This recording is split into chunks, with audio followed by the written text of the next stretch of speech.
That's strangely close to Daniel Jones from the Giants. Daniel, is that you? Beat the Chiefs. Show me. If the Broncos and Russell Wilson can show me that they can beat the Chiefs, then I will start believing. And the crowd up. And so are this defense, and Kansas City won't snap the ball again. The Denver Broncos have beaten the Kansas City Chiefs. Dave Montgomery on the Lions, former Bear, gonna make this his revenge game for sure. David Montgomery gets the touchdown that ices the game. No! And there's a flag. There's flag. Snap, hold, kick. Let's go! They open! No! What happened? Oh, shit.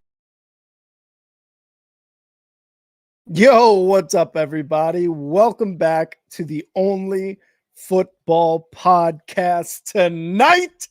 Kyle and I are going over the Bears and Broncos draft. We're going to grade it at the end. Obviously, we're going to be very passionate about it, being Bears and Broncos fans. Then we're going to go top to bottom from Arizona Cardinals all the way to Washington Commanders and talk about their drafts and how we're going to grade it. Along the way, we're going to talk about who we think were in our top 5 best, who we think were the best value picks, and of course, who had the worst draft of the 2024 draft. And of course, we're going to end it off with the little chives with Kyle. Let's get it.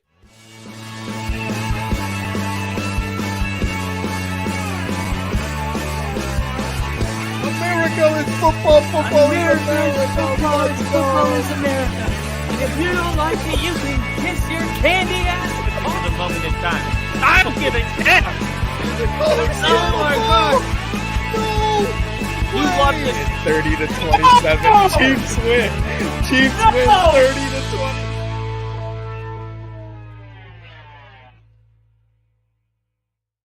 Baby. Ladies and gentlemen, welcome to the Only Football Podcast. And I was just thinking, it is way too early for my 2025 mock draft. But what's funny is if you even attempted to do it, you feel like your team doesn't have any holes in it. You're like, what do we need?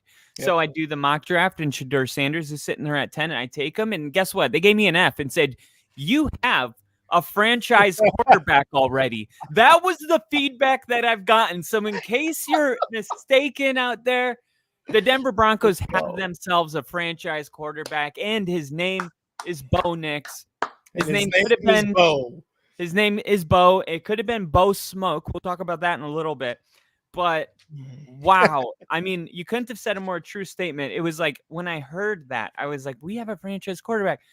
I told you when the draft happened, I was not happy with the pick. Like you saw my reaction. I didn't jump up and down. I didn't freak out. Admittedly, I was not too excited about the draft pick when it happened. Yep. I have taken a 180-degree turn from that position, and I'm going to be able to explain today why not only was that pick not a reach, but why Bo Nix arguably was one of the better quarterbacks in this year's draft class. And then for the Broncos to make some of the moves that they made later in the draft, day 3 was by far my favorite day. Rick, I think you should start a little more exciting to get Caleb Williams and Rome Odunze. Yep. So Ryan Poles, I saw him come on ESPN and do an interview day 3. And you can tell that the vibes are good. The vibes are high. Yeah. And for the fan base, I don't think you're going to find a Bears fan that has anything negative to say about what happened this weekend. Yeah, 100%. And real quick, I just want to acknowledge this comment by Bill. There are so many football streams on right now, but when I saw the announcement, I knew I had to bail on anything else. Appreciate you, Bill. That's why we love you, Bill. Ooh. Ooh. And yes, Kyle, you're right. As a Bears fan and as someone who's on Bears Twitter, there really isn't much to complain about if you're a Bears fan right now. There really isn't. Caleb Williams, a quarterback. Rome Odunze is your wide receiver 3 in this case. Obviously going to be a wide receiver 2, possibly a wide receiver 1 in the future as his career goes along. You bring in a offensive tackle who grew up in Hinsdale, Illinois, grew up a Bears fan. We got a defensive lineman, and we also got a punter. 5 picks total, but really what we're focused on is Rome Odunze and Caleb Williams. It's hard not to give them an A. You know what I mean? Obviously, the punter one, a lot of people were talking about it. Hey, this is kind of a luxury pick. You only had 5 picks. Why not, try on another defensive lineman, an edge, another offensive lineman, just to kind of stack up your resources or your players, right? I didn't realize, and I will get into Caleb Williams and Rome Odunze here in a bit. I didn't realize our punter, Trenton Gill, was last in net punt yards last season. That would explain the pick. That would explain the pick. He was the best pick out there, and I'm forgetting his name at the moment, but I'm going to get it here in a bit. Tory Taylor, punter from Iowa, and he is an Aussie. Australians can kick the fucking ball. But yeah, Trent Gill, net average yards in punting was the worst in the league. When they picked him up a couple seasons ago in the draft, I thought, okay, cool. We got a punter. He seems good. It's just with everything going wrong with the Bears last season, punting was literally the least of my fucking worries. And to be honest, probably a lot of people's, final worry on a team. To be fair, real quick, like it's kind of like an offensive lineman, but I would make a real argument that a punter is one of the most important positions in the game of football. Like you have your quarterback, honestly, like your kicker / punter is right there. Like if you're trapped within your own 10-yard line, can your punter flip the field, or are they going to get the ball in the 35? Because there's a big difference between putting it inside the 10-yard line from that point and having them take over. And I just don't think we give enough credit to these punters. And seriously, when you really think about the field position, that's like the number one thing that affects a game is how much time you spend in net positive field position. Your punter is the one that's supposed to contribute to that. So, I mean, I'm just saying, anyone out there that's like the punter is a stupid man. If you got a good punter in the 5th round, like fuck what anyone else says about it. Exactly. And I didn't even realize this. But we got our first super chat. Let's go! Wow. Let's go, Bill. Wow. You got very first going. Super chat. Holy crap. And with this, Bill just wants to say you got supers going. All hail Malik Neighbors. We got to give him credit. Malik Neighbors. Am I your first super chat? If so, I'm honored. I've been helping on the back end and that might still be better. No YouTube cut. Shout out to Nick, Casey, Jinja. Bill, yes, you are our first super chat. Very much appreciated. Thank you so much. You have been. Thank you, Bill. Awesome, Bill. So thank you so much for doing the super chats. I think I guess I had checked it ready to go on YouTube and I kind of didn't even notice, but this is awesome. So cool. Yeah. That's so cool. And yeah, Bill, thanks for all your help. You've by far been our biggest supporter. So we appreciate everything that you do for us. Yeah, absolutely. Again, Bill, thank you so much.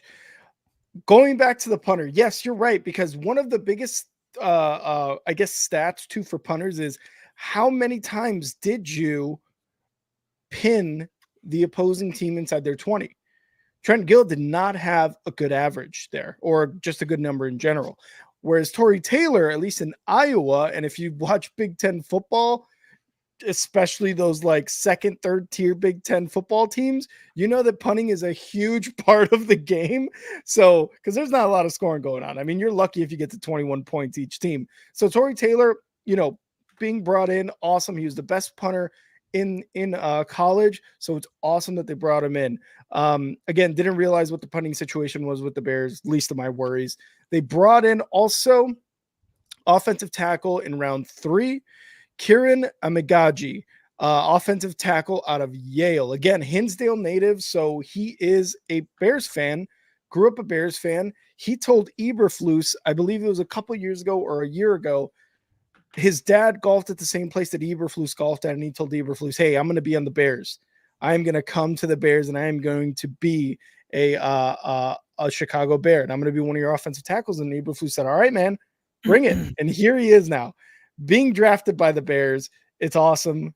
Again, we needed another offensive lineman. Our offensive line isn't the best right now, especially when we're talking about tackles. Guards were pretty good. Darnell Wright and Tevin Jenkins are solidifying that portion. It does become the tackles on our weak spot, and even our center, even though we got the center from the Bills just not too long ago. Can I say something real quick about that? Yeah, absolutely. Because absolutely. you and I actually have this in common, because I had Russell Wilson, you had Justin Fields, and just last year, I've said this a million times, but Fields was sacked 51 times and Russ was sacked 50 times. And those were the bottom two or top two, however you want to look at it, in the NFL. So doing a little more digging, especially when I was evaluating the way the Steelers approached the draft, they have Russell Wilson and Justin Fields on their roster right now, and they went offensive line heavy. Now look at this. Russell, this is last year, not the year with the 51-50. This is last year, okay? So when it comes to time to throw the ball, Russell Wilson was 3.23 seconds, and Russell Wilson was 3.06. So that's the slowest and the second slowest in the NFL. Their sack percentage was 8.6% and 9.6%. That's 27th and 29th. So all I'm saying is that, there's some truth to like upgrading the offensive line, but what really jumps off the page on these is that Fields and Russell Wilson have a hard time making quick decisions, and a lot of times the offensive line is who gets blamed for that. But we had two of the longest holding on to the ball quarterbacks in the league, and that's just something to consider. Like, maybe your line's not that bad. Maybe Fields needs to be needed to make quicker decisions. And that was one of the things that I noticed for sure, and a lot of the Bears fans noticed for sure, and I think just analysts on Bears broadcast noticed that as well. He's not making decisions quick enough. He's waiting for things to open up a little bit more than what it is going to open up in the NFL. And again, with the tackle position, who they picked out of Yale, Ivy League, still an awesome pick, just because we need help there. Because, and I don't want to take away from what you said. It's not that we need help. It's that we need an improvement. Yeah. We can still have rotational guys, and he can possibly be a starter. But we'll see how that kind of goes. I just know that the line still needs a little tweaking and a bit more improvement. Now, in terms of the defensive lineman, they got Austin Booker out of Kansas. I don't know. I have to watch some highlights from him. From what I'm reading, though, he is someone who needs to be developed a little bit more, but he's got strength. He's got the length, leg churn. So he has got some skills there, some raw talent as far as a defensive lineman. But he does need to be developed a little bit more. And I think when you have some DeMarcus Walker and a Montez Sweat there in terms of veterans on the team to kind of help you learn, and you're going to be rotating with Zach Pickens, Gervon Davis. This is going to be helping you out a lot more. So I like the pick for the guy out of Kansas, Austin Booker. And of course, Rome Odunze and Caleb Williams. I mean, 1-2 punch right there. You bring in your very hopeful franchise quarterback of the future for the next 15 years at minimum. And then you bring in a solid wide receiver. And look, I'm just going to say this because I am a very, very superstitious Bears fan. Uh-oh. I hope Caleb Williams works out. I really do. I am banking on it. I'm honestly going to probably buy a jersey before the season even starts, which is something I've never done for any quarterback. No more Bears gear. Oh, not until they win 5 games. I won't wear it, but I'll buy it. Okay. Yeah, I'll buy it. But I know Rome Odunze is going to be a stellar wide receiver. I know that. I have so much faith in that, and I have so much confidence in that Rome Odunze is going to be a very, very good wide receiver. It's just Caleb Williams, it's the quarterback. It's how it is with the Bears. That's how it is. It is what it is. But you can't go lower than an A on this draft by Ryan Poles. He had 4 original picks. He traded a 4th rounder, I believe, from next year's draft to get a 4th or 5th rounder in this draft. I think it was a 5th rounder, if I'm not mistaken, to be able to get a defensive lineman. So from Poles, man, it's a very good draft with how very little picks he had. And when your first and second picks are a quarterback and a wide receiver, I mean, you just can't go lower than an A here. Yeah, and it's hard to do these until you know how the player's really gonna, develop. Like if the quarterback position is a hit, then even if you failed on all your other picks, it's still an A.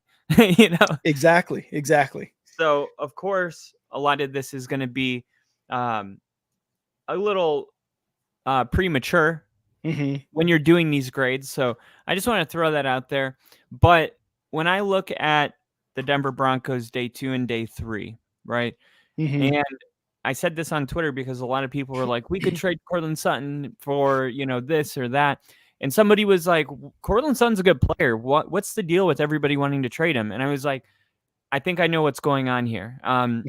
It's been really boring to sit back and watch all these other teams draft a bunch of players. And we're basically like, here, you can take Courtland Sutton. We just want to be able to come to the party and make some selections. Like that's all it is. It's not that anyone's out on Courtland Sutton. Yeah. I still think Courtland Sutton's a great ball player, but it was in a way it felt boring to watch all the other teams make 2 top 10 selections and then draft Bo Nix at 12. Now that's just emotion though, right? That's not a reaction that's built around logic. And the more that I sat on this, I think the Denver Broncos got an A.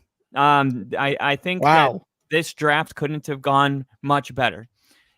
When you look at I think that maybe arguably the best value draft pick in this whole entire draft was Troy Franklin in the 4th round. A guy that was supposed to be off the board at 49 is somehow available that late. I mean, that is literally Bo Nix's go-to guy, and he was supposed to be gone in the 2nd round. Denver moved all the way to the top of the 4th round, and it's like, Bo Nix, I got your guy.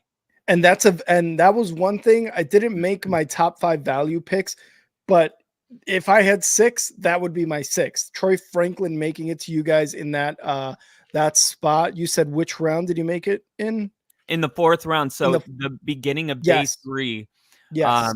It was the first draft pick, I believe, was Jatavion Sanders. And then Denver moved up and took Seattle's spot. They gave him like 2 picks, but it was like a 6th and a 7th. And they moved up into that spot and drafted Troy Franklin. And what I loved about that pick is on Twitter, after day 2 of the draft, obviously we all saw that Troy Franklin was still available. We all knew we drafted Bo Nix. Everybody was asking the Denver Broncos insiders on Twitter, any word on the street about Denver moving up for Troy Franklin? Yeah. And I truly believe that like 2 things happened. One, the Broncos needed a receiver and they drafted somebody that had no business being on the board. 2, they also said they threw Broncos country a bone. That's what they did right there. They knew that we all were in on this. We all wanted this. And it really felt that way when they moved up to start the day 3 of the draft and made that pick. I saw Vinny Liar give the Broncos an A-. And here's the thing about, let's just talk about the most important thing about this. It's Bo Nix. Yep. Bo Nix, when he was initially traded, I thought, isn't he supposed to go in the 2nd round? Okay. Now, after we get off the stream, Pat McAfee had Sean Payton and Bill Belichick on the interview, and they asked Sean Payton about Bo Nix. And this is just some of the stuff that he said. He goes, well, when you're going through the draft process, you get your guys and then you're able to narrow it down.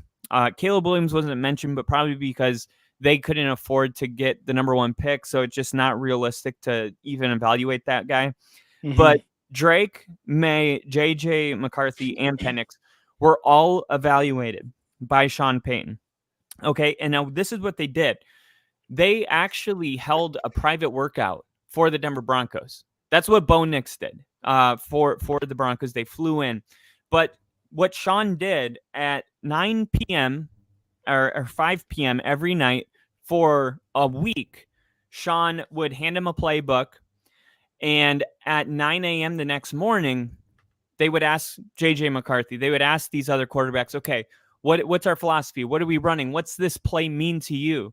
And Sean said that he could tell right away that Bo Nix had a do not disturb sign on his thing, and he was drinking coffee and he was up all night, because there's just no way that he could have been that prepared the next morning. And the whole thing was like, let's purposely give them somebody or not enough time to process this information, because when I'm learning what Sean likes. It's a high IQ. It's a quick decisions. It's to be able, the quarterback to be able to check his own protections, to do all that stuff, to play a true quarterback positions, not just an athlete. Peyton Manning, all that stuff that goes on pre-snap. This is what I kept saying about Dak Prescott last year.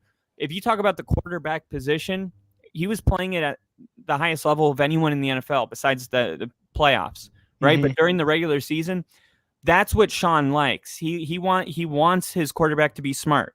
Bo Nix comes from a father who coached him. He's grew up in a football family. He's actually the most experienced quarterback of these quarterbacks. So this is the things Sean said about him right away. They were like, so we give Bo Nix this stuff. He absolutely crushes his test. Then you see that he's first on third downs in the country, first on fewest sacks. He's the most accurate passer in college football history ever. There's never been a more accurate quarterback, and it's not like he only played 2 years. He played a long time. And he was also first in end of the game 2 minutes, and first in end of the half 2 minutes, second in red zone, first in time to get the ball out, which is a lot of the reason he was so accurate, because Oregon runs a lot of shorter intermediate plays, right? So, that kind of increases that accuracy percentage when you're throwing an immediate pass as a screen, right? Yeah. So Manning actually, or not Manning, Peyton told his evaluators, hey, get rid of all the short intermediate bubble screens. I don't want it. Okay. Just give me the passes that are at least 10 yards downfield or more. And he was still like first in a lot of these categories. So Sean was like, okay, we got a really, really smart quarterback. They've been comparing this guy to Drew Brees, his ability to get the ball out, not take sacks, do all that pre-snap stuff, and throw the football accurately. Because what he said at the pro day was, it's easier to cover up a wide receiver's discrepancies as far as throwing the football accurate on deep throws, because a good wide receiver can kind of slow down a little bit, speed up a little bit, whatever it takes. But on those short throws, it's like you either throw it on the inside shoulder or you don't. And he said on those quick throws, and that's why his accuracy percentage was so high, is because he is extremely, extremely accurate. And like I said, Manning-like pre-snap.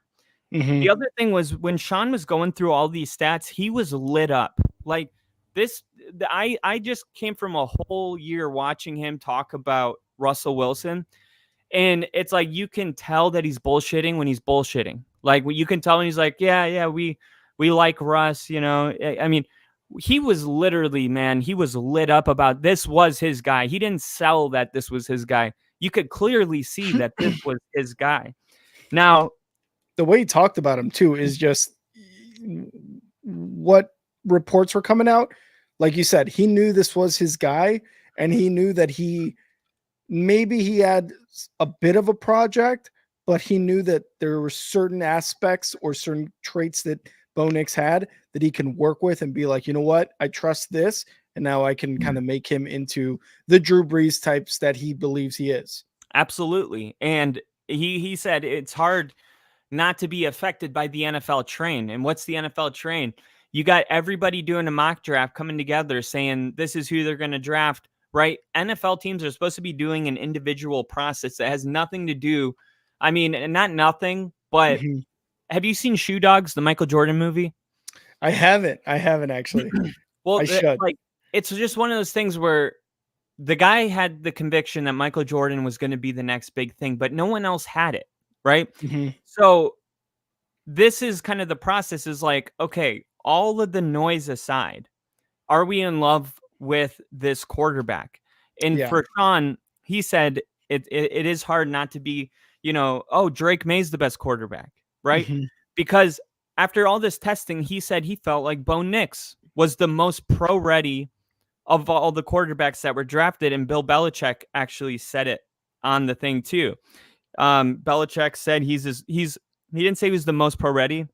He said he's as close to anyone to being NFL ready right now, which is clearly what they want, him to do is go out there and start. So he Mhm. said things started to get hairy when Atlanta drafted Penix, because he said Yeah. he thought once we cleared the Giants Mhm. that we were good, and then Atlanta took Michael Penix and things got a little hairy there.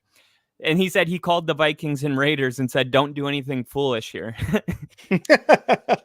which tells you that they do communicate about Yeah. who they're picking, right? Yeah. Hey, Yeah. you show me yours, I'll show you mine, right? Hey, Oh, hello. don't go back on that now because so this all was going. So the fact that they even him bringing that up tells me he was in love with Bo Nix. Like, call the Vikings and Raiders and be like, "You motherfuckers better not touch my dude." Um, I mean, Ever. Don't even look at him. don't even look at him. I mean, he was put through a lot of adversity. He put his team in position against USC to win. The team ended up missing the field goal, but and I'm not saying this against Caleb Williams in any way, but if you look at the Wow. stats, Bo Nix outperformed Caleb Williams in that game, and it wasn't even close. It was like Bo Nix That threw 5 performed is touchdowns. nuts.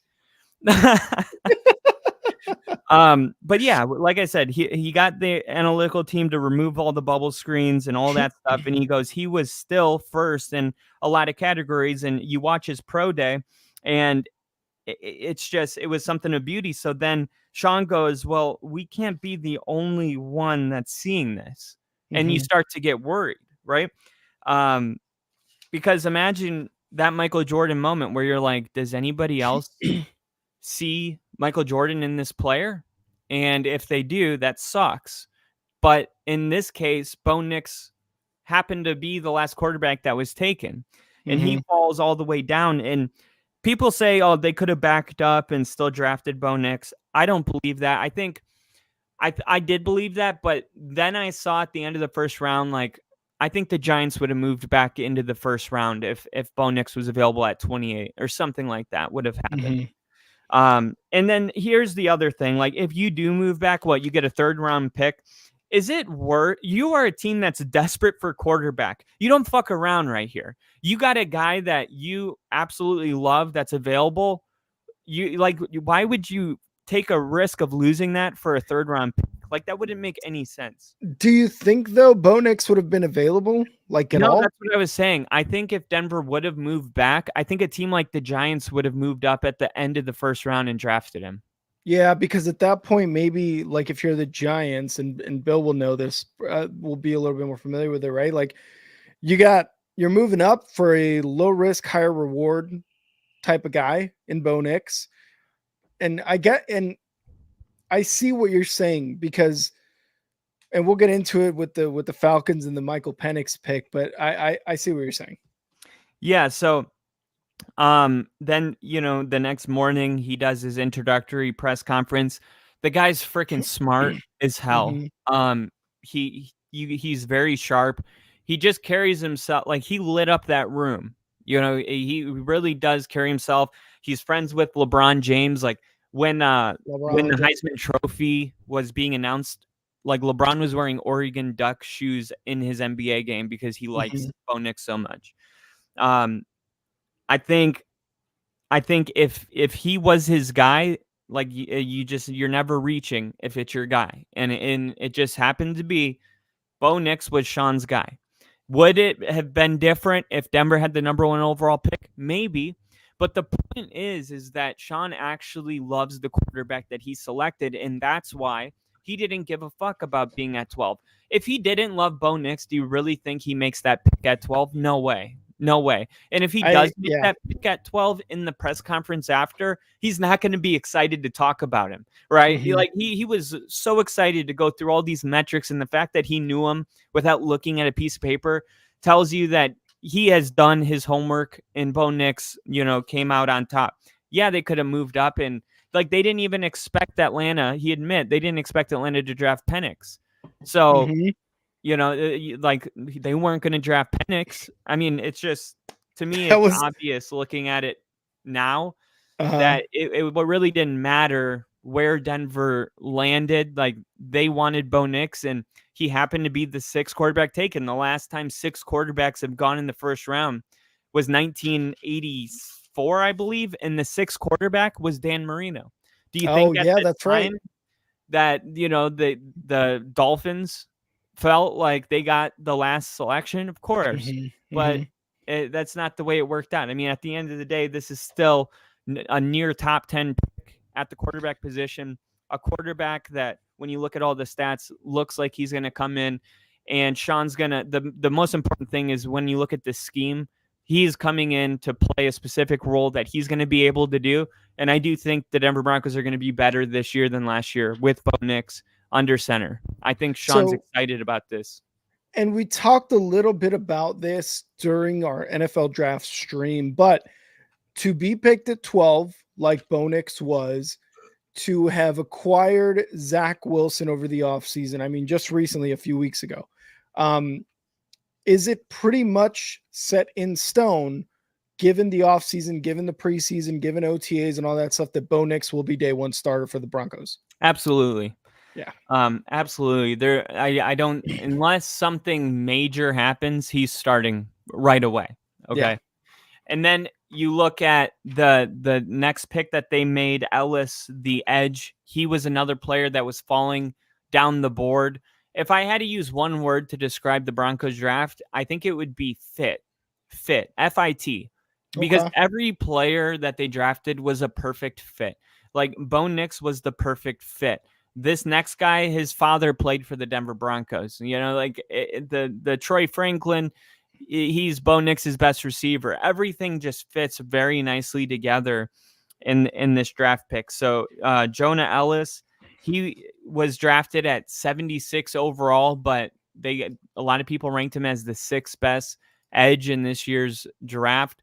Then Denver was able to pick up a cornerback as well, Abrams Durain, who played opposite of Ennis Rakestraw, the Missouri quarterback that Detroit drafted. He was the 6th ranked. Let's see, 6. So he was the 6th ranked corner. So he was playing on the other side of him. I think he's going to come in and immediately start at nickel. So you're looking at Bo Nix start, and then you got your corner. He's going to start. In the nickel. Troy Franklin's definitely going to start. He's going to be some kind of security blanket for Bo Nix. And then you look at the fact that they drafted Estime, Notre Dame's running back, who was, I think, the 8th best running back in this year's draft. Yeah, but I was going to ask you, what do you think about that with Javonte there? I absolutely love it. First off, Javonte's on his last year, and he didn't prove last year that we should pay him. I still hope Javonte works out, but this is kind of our insurance in case he doesn't. I mean, he was the 9th best running back.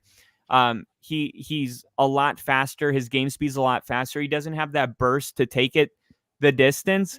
But like I said, this is a system. This is we don't need you to take it to the house. We need you to get 2 to 3 yards on first and second down, and that's it. He's also very good in pass protection, but he's definitely going to see a lot of playing time. He's a prototypical power back. He's a very big dude. Like, if you saw a picture with him, of him, you would literally be like, that guy's not a linebacker, that's a running back. This dude is literally insane. They're talking about a dude that benches 600 pounds. Yeah, that's what Bill's saying. Estime is a beast of a man. He is, and I loved that. I loved that pick as well. So, I mean, all in all, I look at this starting team and it's like, okay, Javonte Williams, Audric Estime, Tim Patrick, Cortland Sutton. Now you got Franklin, Marvin Mims, who made it to the Pro Bowl as a rookie, and one of the best offensive lines in the country. And I guess tight end, you could say that there's a need. But to me, like maybe you could add one more defensive tackle. But this is the kind of draft that when you're at a fork in the road, going left is a full rebuild. We took a right. Like it just doesn't feel like it feels like we're a fringe playoff team right now to me. Yeah. And I think no matter what, like Bo Nix, the quarterback position is still going to be until the season is said and done, or maybe like within the first few weeks. I think no matter what, it's still questionable going into the season. Which unit for the Broncos, given the draft, has either improved or has not moved from what a solid unit it's already been throughout last season into this offseason in the draft. So like, do I think like Denver's improved through the draft? Which unit, whether it's defense, offense, or if you want to go into specific, like the D line, like the linebacking. Okay. I think it's quarterback. Like, I think that this pick's gonna work. And this is the last thing I'll say about this is like when they asked Sean, like, why didn't you move back and select him? He was like, they always say this, like they know that he would have been available, but they don't. And he was like, in the 2017 draft, we were picking behind the Chiefs and we were going to draft Patrick Mahomes, and Kansas City moved up in front of them, drafted Mahomes. And people say Kansas City could have stayed where they were and drafted him. And he goes, no, they couldn't have. I was drafting them next, So I think if this is going to be the franchise quarterback moving forward, like we're going to laugh that we were trying to barter a third round pick. Who gives a shit? We had the most important position filled right now with somebody that we can believe in. And, I think it's going to work out, but that's definitely the most improved area. And it's exciting because we haven't felt this way since Russ's first year. And then last year we had Sean Payton to give us hype, and now we have Bo Nix. Like we've been excited for the last couple years, but it just hasn't paid off, yet. So I'll do this for the Bears, but I want to ask you first. What is the 2024 season going to look like for the Broncos? What is the win-loss? What is the expectation? What is it? I think the floor is 9 and I'm going to say the floor is like 9 and 8. I think, or 8 and 9 is the floor. And I think the ceiling is somewhere at 10. So it's kind of like, I don't see them in a position where they're going to win 13 games, but I also don't see them losing more games than they lost last year with Russell Wilson. Yeah. I just think with Sean Payton, like that, our floor is kind of that 8-win area, kind of like Mike Tomlin and all the good head coaches. But this year, now there's a team that we can kind of, believe in. And if Bo Nix goes out there and Sean gives them really easy, quick throws and the system's just working, and then who knows, he might come in and Brock Purdy this thing, Boo, Bill, boo. Yeah, no. 100%. Like you said, you mentioned Marino, Brock Purdy. There's, Dak Prescott was a 4th or 5th round quarterback. So it's not far-fetched to say these things either. And for the Bears, obviously you improve at quarterback. Fields obviously showed that he was an NFL quarterback. There was just a lot of things that he needed to figure out in terms of being an NFL passer. Just being able to get it, anticipating throws instead of waiting for them to open up, whatever the case may be. The same goes for Caleb Williams. The same goes for Jaden Daniels. The same goes for Drake May, and so on and so forth. No matter what quarterback we get, it's still a question mark until a few games into the season. Shit, even 3 years down the road, it's still kind of one of those question marks.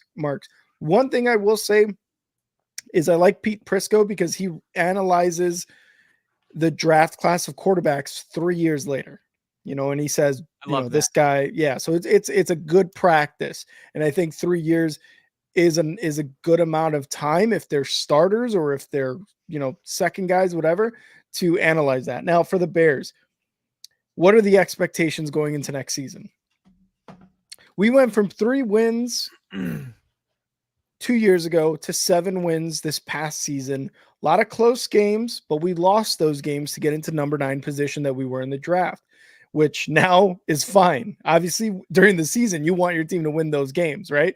But Right. we were in those games. A lot of them, we let up a lot of points late to lose those games, and our defense was just not on top of it. I think the Bears, even with Caleb Williams as a rookie quarterback, I think the expectation is 10 to 11 wins. Yeah. And and I don't think that's far-fetched to say because the improvements are there. 3 to 7, that's 4, 7 to 11, another 4 wins. Obviously, depending on the schedule and things like that, what our defense does, whether it either gets better, stays the same, or gets worse, that's going to be a huge issue. Or a huge one of the aspects to watch. But 10 to 11 games, I don't think is that bad. I think with that, they can get into a wild card. The most important thing is how does Caleb Williams do? But if they're winning 10 to 11 games and Caleb Williams and the defense are stars, then I think we got a very, very good team in Chicago and the Bears. Yeah, I could see that. I mean, they started winning towards the end of last season, and now you add in better quarterback play, better wide receiver. Mm-hmm. Like that's the expectation. But let me ask you this: like, is that expectation too high because you have a rookie quarterback? Like, is that fair? Like, what kind of rookie comes in and Andrew Luck did it, but generally that doesn't happen ever. Mm-hmm. Even if the quarterback is awesome. It didn't happen with Joe Burrow, didn't happen with Trevor Lawrence, it didn't happen with the last quarterback I can think of is Andrew Luck. CJ Stroud. I was going to say it was an 11-year gap between Luck and Stroud where that happened, where the rookie came in and just immediately wowed and immediately made his team better. And that was that CJ Stroud was going into a situation that a lot of people were like, okay, let's see how this goes kind of mindset, right? Yeah. And they're definitely going to be looking at that court. It's going to be I don't want to say a competition, but it's like, okay, out of all 6 quarterbacks, since it was so many quarterbacks, like let's rank them where, at the quarter mark through the season, it's like, what do we think about these guys? Like absolutely. At that point, because even Jordan Love didn't really start getting in the groove until kind of later in the season around week 10. Yeah. So I don't know. It's like, I could see that happening with the Bears where they can go into the playoffs and maybe even make a playoff run. But I do expect some growing pains. It's a lot of new. And you don't have like that. Like at least we got Troy Franklin, and Bo Nix has already thrown to him for and Troy Franklin, he has the single season touchdown record with the Ducks. Like he was I can't say enough. Like he's a impact player. He does have his flaws. Like speed is an asset, but his thing is like speed is everything. Like he's not a crisp route runner. They're going to be looking to get him the ball in space and have Bo Nix throw it to him quick. This is going to be a fast-paced offense. But there's going to be comparing going on all through next season. I think, do you expect Caleb Williams to struggle early and then get rolling later in the season? Or do you expect it to just be kind of consistent all year, win 3, lose 1, win 3, lose 1, like something like that? I know Caleb Williams is going to struggle. I think every quarterback is going to struggle. Obviously, you mentioned, you got to get through those struggles, luckily with like Joe Burrow and in this case, Bo Nix and Troy Franklin, you come in with someone you're familiar with, who you've already got a rapport with 2 years or so, whatever the case may be. That's awesome. Caleb Williams, of course, is going to throw it to Rome Odunze, who came from a rival school, Washington versus USC. Luckily, he's got 2 veterans at wide receiver that will definitely help him. Hey, man, this is kind of what we have to do as an offense. I see how you're throwing the ball. I'm going to adjust my body this way, blah, blah, blah, blah, blah. It's going to be a struggle bus the first couple weeks. There's going to be some throws, I think, for Bears fans that I'm going to look forward to where he's going to sling the ball and you're just going to be like, wow, that was a sick fucking pass, and it's a completion and it's a touchdown, and you're just like, this is what it is right here. This is who Caleb Williams is. And then there's going to be back to the growing pains. I hope it is consistent in the sense that you're saying, where you're winning more games than you're losing on a consistent basis. So even if it's like 2 wins, a loss, 1 win, a loss, 3 wins, a loss. Because at that point, it's like, okay, if that is the case for the Bears next season, I mean, it's just, it's more than what we could have ever expected. We've got lofty goals set for Caleb Williams and Rome Odunze and the rest of the Bears team, and really Eberflus and Poles in that defense. But I think no matter what we see during the season, when it's good, it's going to be like a thing of beauty. It'll be a thing of beauty, because we're going to be like, we could have never expected this, and yet here it is happening, you know? Yeah, I mean, the expectations are that he's going to come in and CJ Stroud. I mean, that's the expectation. Yeah. Like, and I think he's comfortable with those expectations. You know, I don't think that he's. Hold on 1 second. Get out of here. I don't think he's going to be like somebody that cracks under that pressure. But I agree. Like, I expect there to be some growing pains, and to be totally honest, like. And this doesn't, I think it's even likely that maybe like Bo Nix is having more success with Denver than Caleb Williams is in Chicago. And well, I think it's about Sean Payton. I mean, like, who's Kyle drinking the Kool-Aid? Well, no, it's like, you lead the NFL in offense 11 of your 13 years. Like, the fact that some people are saying, dude, why didn't they trade back and draft Bo Nix? It's like, honestly, like, why do we think we know better than somebody that led the NFL 11 of 13 years? Like, he's definitely earned a name for himself. Yes, he didn't get Russell Wilson to the playoffs, but he turned him into a mid quarterback. And at the end of the day, when you look at the stats of the amount of time they take to throw the ball, like, what Sean wanted was something Russ couldn't even do. Process super fast, make quick decisions, don't take sacks. Now you're bringing in a guy that can do that stuff for you. And yeah, maybe we don't have the spectacular, 1 play per game that Russ would have when he would throw it 60 yards down the field. But maybe we also don't need that anymore if this offense is actually clicking. So I feel like some of this is, I worry about Eberflus. I worry that he kept his job. I think at a minimum, like, you had the opportunity to bring in someone like Belichick.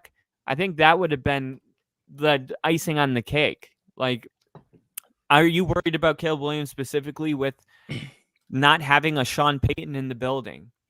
Not necessarily. Shane Waldron is coming in as an OC, and he was pretty instrumental in Seattle from bringing Geno back to kind of into like the competitive quarterback picture. And he was in 49ers. And he was in the 49ers. So but those quarterbacks are system quarterbacks. They're not supposed to extend the play and do special. They're supposed to just trust the play.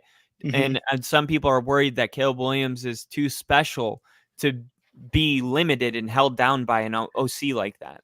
Yeah, and one of the things Ryan Poles said, I think after the first round, after the draft day 1, was we need to make it a point to come together as a staff and a front office to agree on how we're going to develop Caleb. It's because one of the, again, kind of how you're saying, he is a guy who extends plays. He is a guy who runs out of the pocket, who makes multiple people miss in order to get that pass, whether it's for a first down or a touchdown 60 yards downfield. But I think that is what's very important, is Poles saying that from the get-go.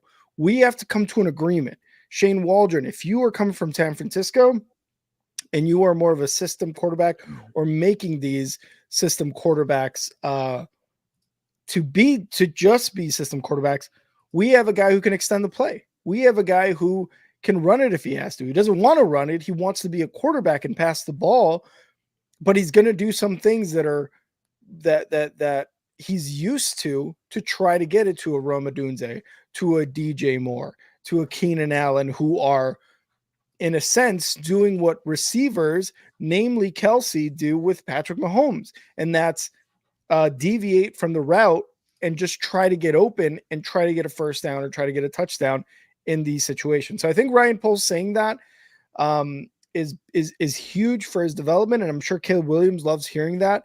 So I'm not terribly worried about not having like a Sean Payton or a Bill Belichick or a coach, you know what I mean? That is proven, because Eberflus, for as much as I was shitting on him, I mean, that defense got a lot better, and you still got to keep some sort of consistency. As much as I hate it, especially at the end of last season, especially against the Packers, you got to keep some consistency there. And it kind of starts with the head coach. Yeah, I can see that, and we'll see, because when you draft somebody as high as Caleb Williams, if it doesn't work out for the Bears next year, Caleb Williams isn't going anywhere, but it'll be the head coach, and then he'll bring in his own OC. But I don't want to put that energy out there. But I did want to show you this one play. I did bring it up because people said that, Bo Nix only makes small time throws. So check this out. Load up the middle. Here come the Sun Devils. Nix going deep. Another score for Oregon. Troy Franklin is second of the game. Nix going deep. And one more thing, I want you to look at something specifically, because what is awesome about this play, because you could say, well, yeah, but he didn't throw it out in front of him. Look at this. Bo Nix, when he throws this ball, look at his leg. He throws this football 50 yards off his back leg. He's not getting anything into this throw. He's going backwards and just ripping it. Look at it.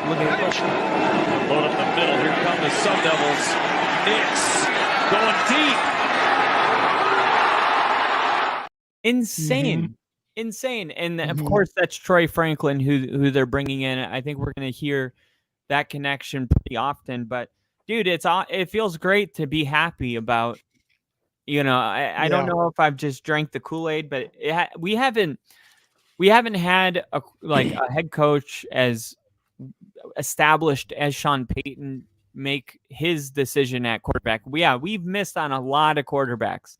You saw that jersey with all the names and the one lines, and but Sean Payton didn't draft any of those guys. So I do think Sean's legacy is kind of hanging on this Bo Nix draft pick, but I feel confident that it's going to work. I think Sean's going to put him in a position to succeed, which is what you want out of any rookie quarterback. And that's what I worry about with some of those high quarterbacks that go to places like Jaden Daniels going to Dan Quinn. Like, how is that going to work out? Because a lot of times where a quarterback is drafted is more important than how good that quarterback is at the moment you drafted him. It's not about where they're at right now. Where are they going? This is like the Michael Penix thing. And real quick, I'll just say Michael Penix is 24 years old. This is not the same as Jordan Love. You draft Jordan Love at the end of the first round, not in the top 10. And Jordan Love, when he finally is old enough to take over, he's going to be 24, 25 years old. You just drafted someone that's going to be closer to 30 by the time he even gets on the field. And that's why no team has ever paid or brought in a 6-time Pro Bowl quarterback and drafted one in the same offseason.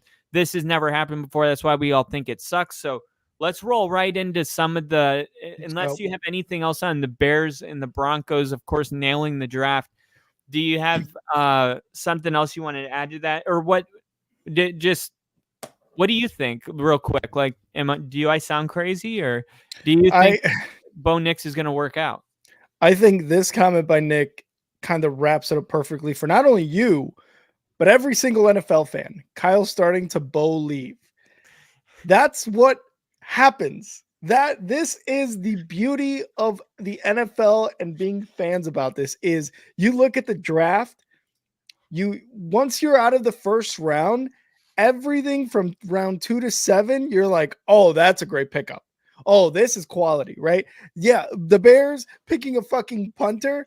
Oh, well, I mean, our punting game was so bad last year. Like, duh, of course this makes sense. This is how it goes, man. And I can't blame you for it because here I am thinking that we finally found our franchise quarterback because of what Poles is saying, because of what scouts are saying about Caleb Williams and Roma Dunze and the situation that he's coming into. I'm thinking they're going to win 11, 12 games. Shit, I'm hoping they win the division. We'll see how that happens, but I don't think any of this is like too crazy to say, especially as a fan of that team. I just don't think it's ridiculous, but I love it all. And, doing the stream of the draft the other day, I was like, I love summer, but God, I can't wait for football season to start because it is awesome every single time it begins. Week 1, the Steelers are coming to Denver to play Bo Nix versus Russell Wilson. Yeah, possibly Justin Fields. Ooh, I think it's going to be Russ. Week 1. I think Justin Fields might take over, but I'm going to put the first 4 weeks with Russ at quarterback. We got Angel in the chat. Angel, what's up? Okay. Angel, what's up, dude? Yeah, I like you said, let's get into now. We're going to go from Arizona Cardinals all the way to Washington Commanders and talk about what we think about their draft as well. So let's start it off here. We're going to start off, like I said, with the Arizona Cardinals. And I'm going to go through their picks, Kyle. They have a lot. If you have it on your end, perfect. But they got 12 total picks in this draft. The lowest graded player per CBS Sports was a C-, and they got one of those. But anyway. Yeah, I got the Cardinals. So I can, if you want to do one, I'll do one that I like from the Cardinals, and then you do another one you like, or something like that. Yeah, I'm cool with that. I mean, we got to start with obvious. Marvin Harrison Jr. Yeah, we both love it. yeah, that's a great pick. But okay, looking at some of these other picks, you guys know which one I'm going to go with. I'm going with Trey Benson. Trey Benson, I believe, was the best running back out of this draft class, and he's gonna. If I had to sum up the Cardinals draft, it's like every player they drafted is going to contribute. That's what's so impressive about their draft is like Trey Benson's going to play, Maurice or MHJ is going to play. Everybody kind of fills a role. So yeah, Trey Benson, fast, quick. He's going to be a 3-down back. He's the guy now. He's the guy. And I love this because as much as I've been talking about Trey Benson, if he would have gone to a place like Denver where they're going to try to mix him in there, I don't think he would be able to demonstrate the specialness that he will now that he's just the guy, flat out the guy. And you'll see he's going to emerge early next season, and it's going to be like, holy shit, this dude's good. Yeah, I knew you were going to go with Trey Benson too, and I was like, yeah, Florida State, he's going to love that one. I'm going to go with the two they picked between Marvin Harrison and Trey Benson, Darius Robinson and Max Melton. Max Melton being their cornerback, Darius Robinson being their edge. Their defense, the Cardinals' defense, was not good. You added a cornerback for the secondary and Darius Robinson at edge to pretty much upgrade your pass rush, which was, I mean, their entire defense was really mid to low tier, at least per what the stats are saying. So adding on the defense as well as Marvin Harrison Jr. for the offense, who's going to be great with Trey McBride at tight end for Kyler Murray. I think that's going to be awesome. So to be able to upgrade not only a weapon for Kyler Murray, but to also upgrade your defense in very, very vital areas, I think it was great for the Cardinals. So those are the ones I'm going with. Man, I like so much about this whole draft. I'll say Isaiah Adams. I love this pickup because he's going to end up playing guard most likely. And you look at their offensive line. So Paris Johnson's going to be at left tackle, Jonah Williams at right tackle. They draft Isaiah Adams. They're going to move him to guard with Christian Jones playing guard. Like all of a sudden, this team seems like it's in good shape. Chris Jones was he still needs to develop as an offensive tackle, but he already said he was comfortable at moving at guard. So I see that the offensive line is at least, because how they perform is one thing, but we saw last year Paris Johnson, a high draft pick. Yeah. He got better as the season progressed, right? And I expect him to even get better, maybe even go to a Pro Bowl this year. So they got that offensive line. And just the last thing about Trey Benson, imagine if you had Zeke, because I feel the way about Trey Benson like a Zeke, like a Saquon Barkley. So to me, that big boys, the fact that they were able to get him day 2, to balance their passing game, I think he's immediately going to, I think, man, I can't believe I'm saying this, but I think the Cardinals are going to compete for real next year. That's what, and I have the Cardinals draft in my top 5 of best drafts, overall. Out of the 12, if even half these guys pan out, that's a damn good draft, especially with the Trey Benson and your Marvin Harrison Jr., which is probably a certified stud at this point. It's just, if half those guys pan out, it's going to be great. And in Palmer too, he's gonna at a minimum come in and be a special teams player. So yeah, you said even if half of them pan out, I'm calling it right now that it's their. I'm going to say 80% of these is going to pan out. What happened in round 6 and round 7? Let's take that off the table. Maybe Christian Jones, the offensive tackle from Texas, maybe he just can't put it together. But Xavier Thomas, Dadarian Taylor Demerson out of Texas Tech, Elijah Jones, and up.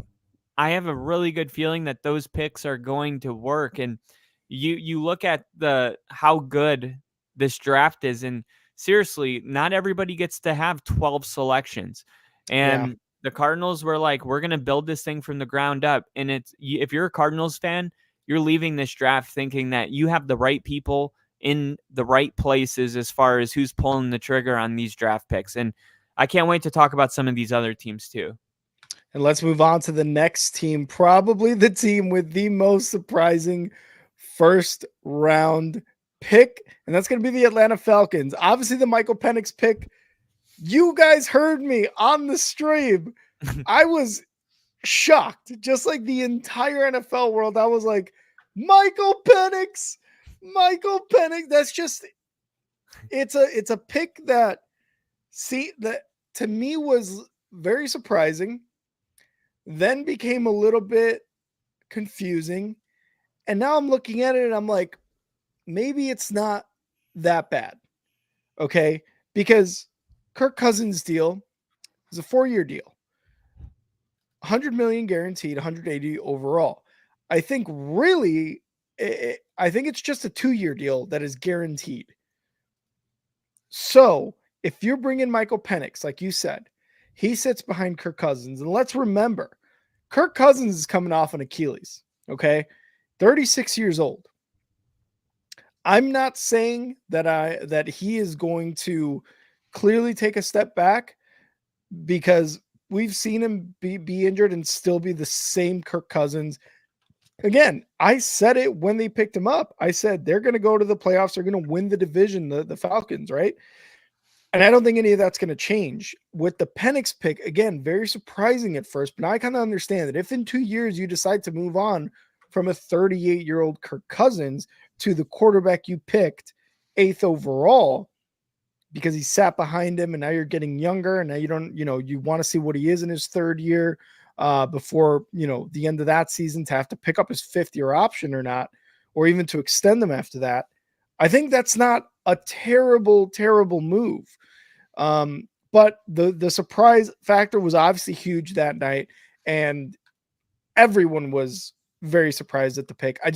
I'm starting to look at it a little bit now, and I'm like, maybe it isn't the worst move.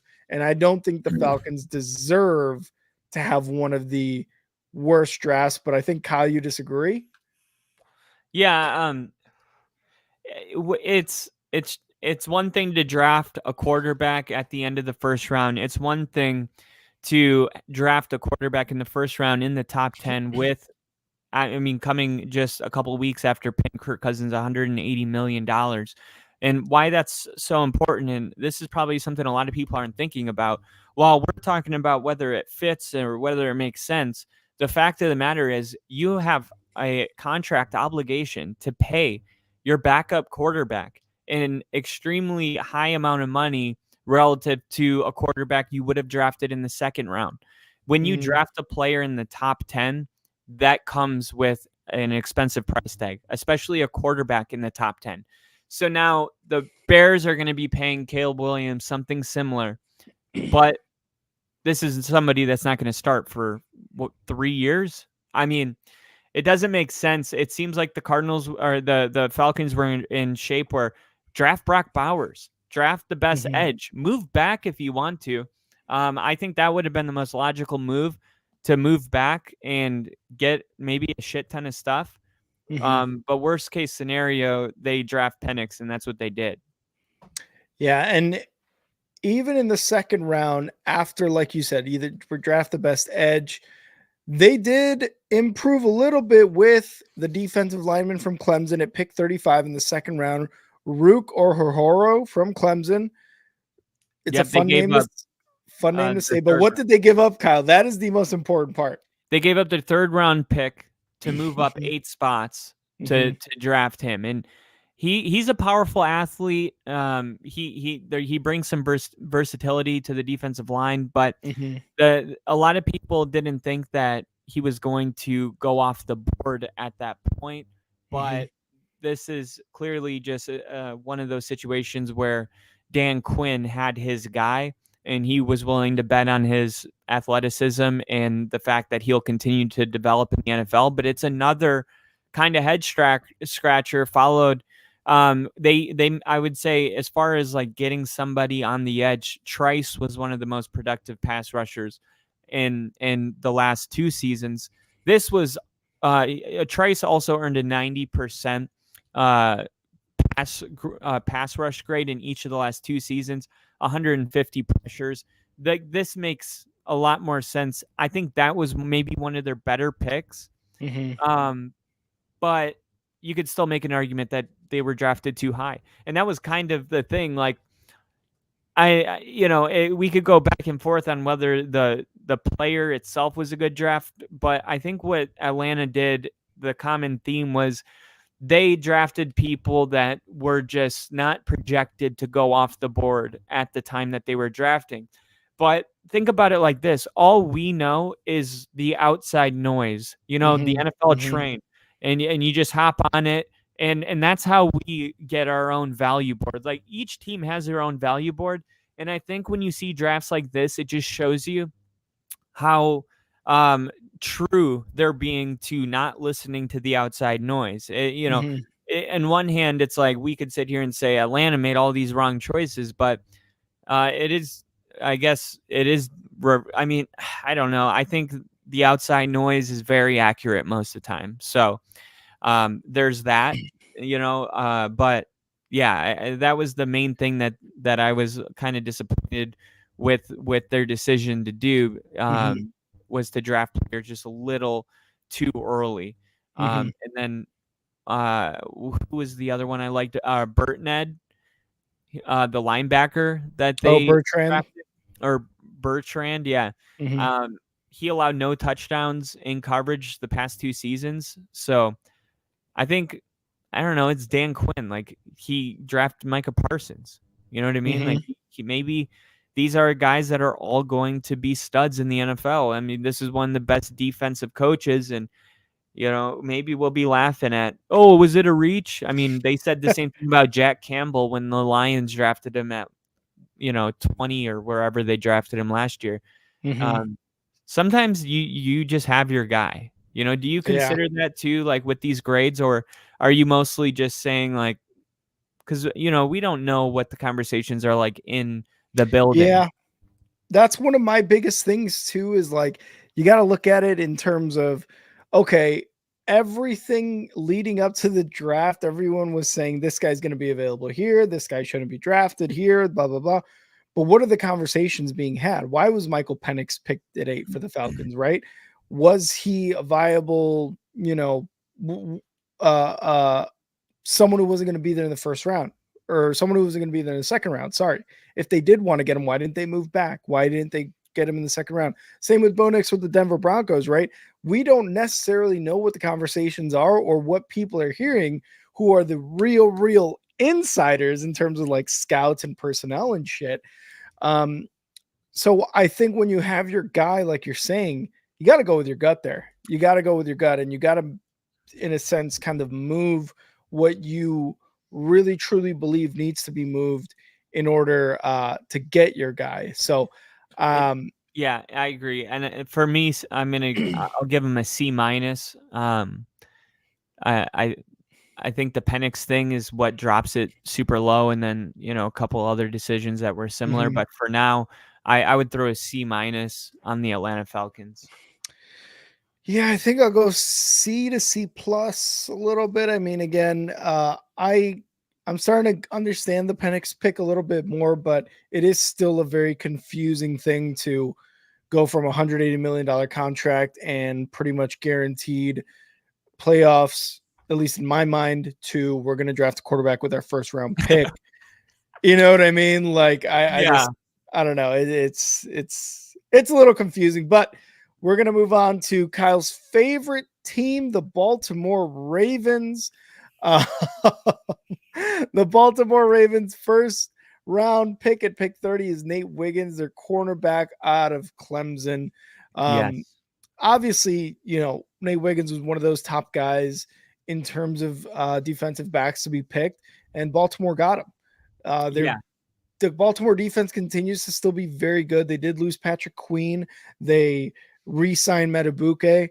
And then they get younger at the defensive back position there with Nate Wiggins, their cornerback. So another great move for the defense, and the Baltimore Ravens are just going to continue to have a strong defense through and through. Yeah, the Ravens, I give an A-. I only have a handful of A's in this draft, but you have to give them an A. And what the Ravens consistently do year after year, they did it with Kyle Hamilton. They just wait and see who falls to them, because every time they're on the clock, somebody's on the board.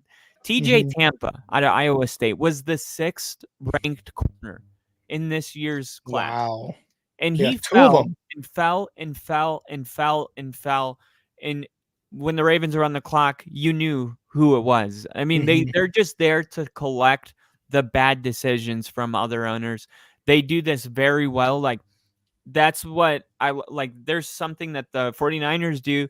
There's something the Eagles do.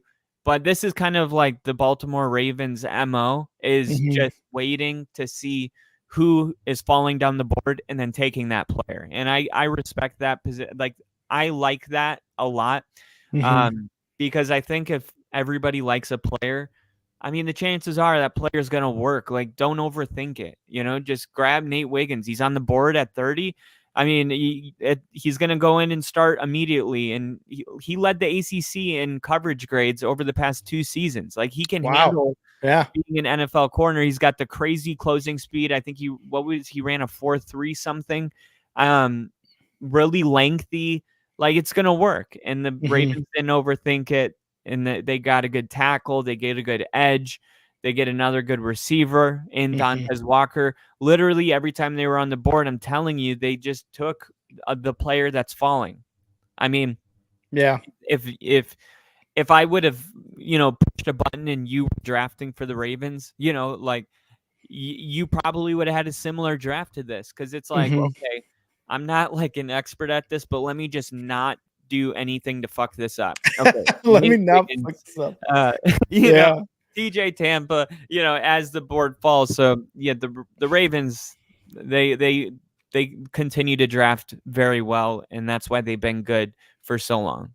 Yeah, and Nick Samak, an offensive lineman, all reports are saying he's a very balanced lineman and very good in the run game, which is something that the Ravens do very well. So they had that pretty much in mind when they drafted this guy. Hey, if this guy's very good in run blocking and just the run game in general, that's what we do best. So let's bring him in. Like you said, they let these guys fall to them, and they just take talent after talent after talent. They're getting an A from me as well, an A-, sorry, for me as well.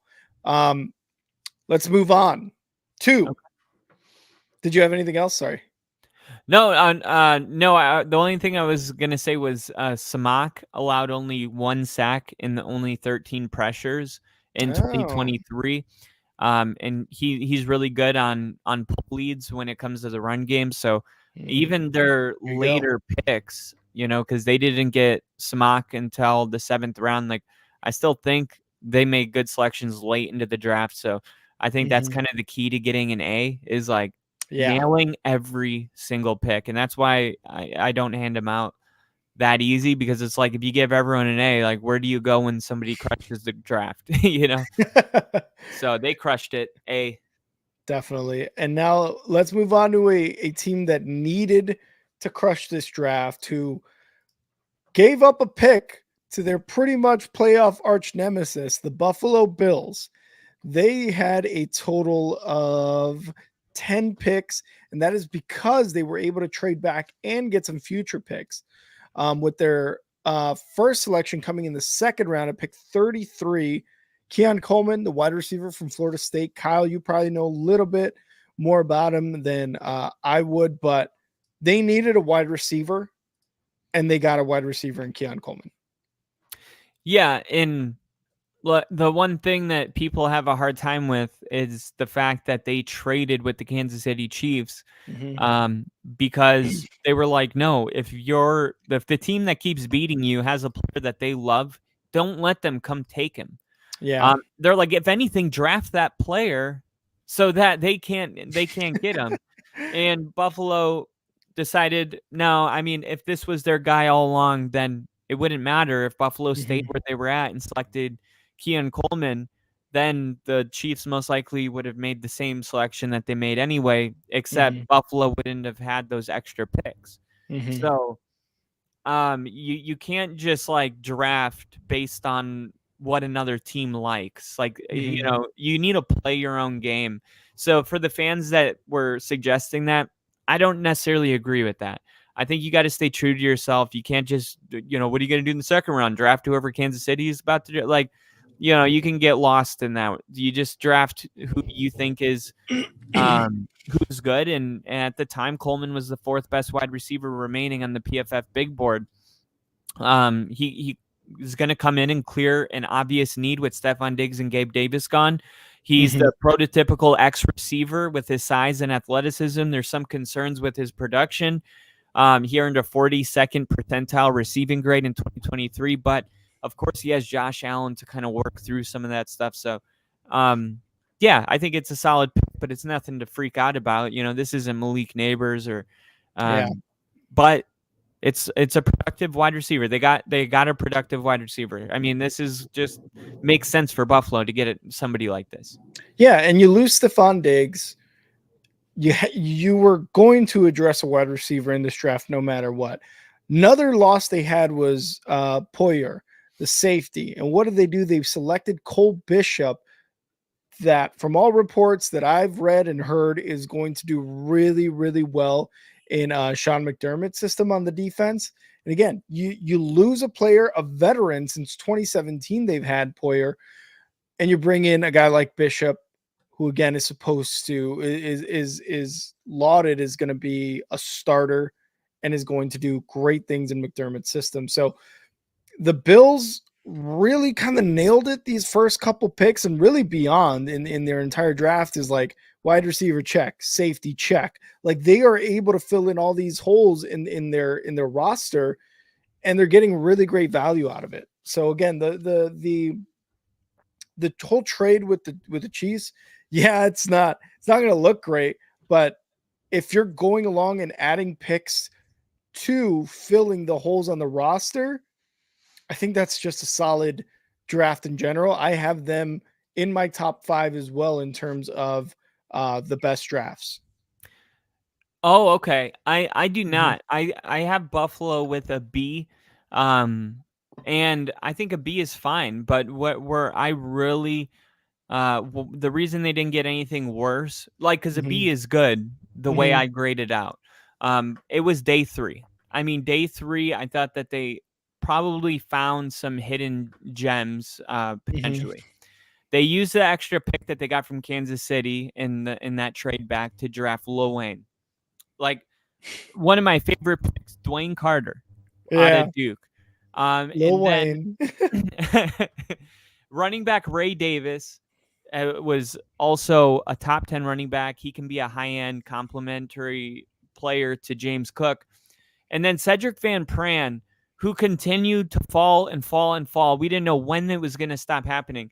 This is somebody that, while Georgia's been winning these national championships, he's been the starting center.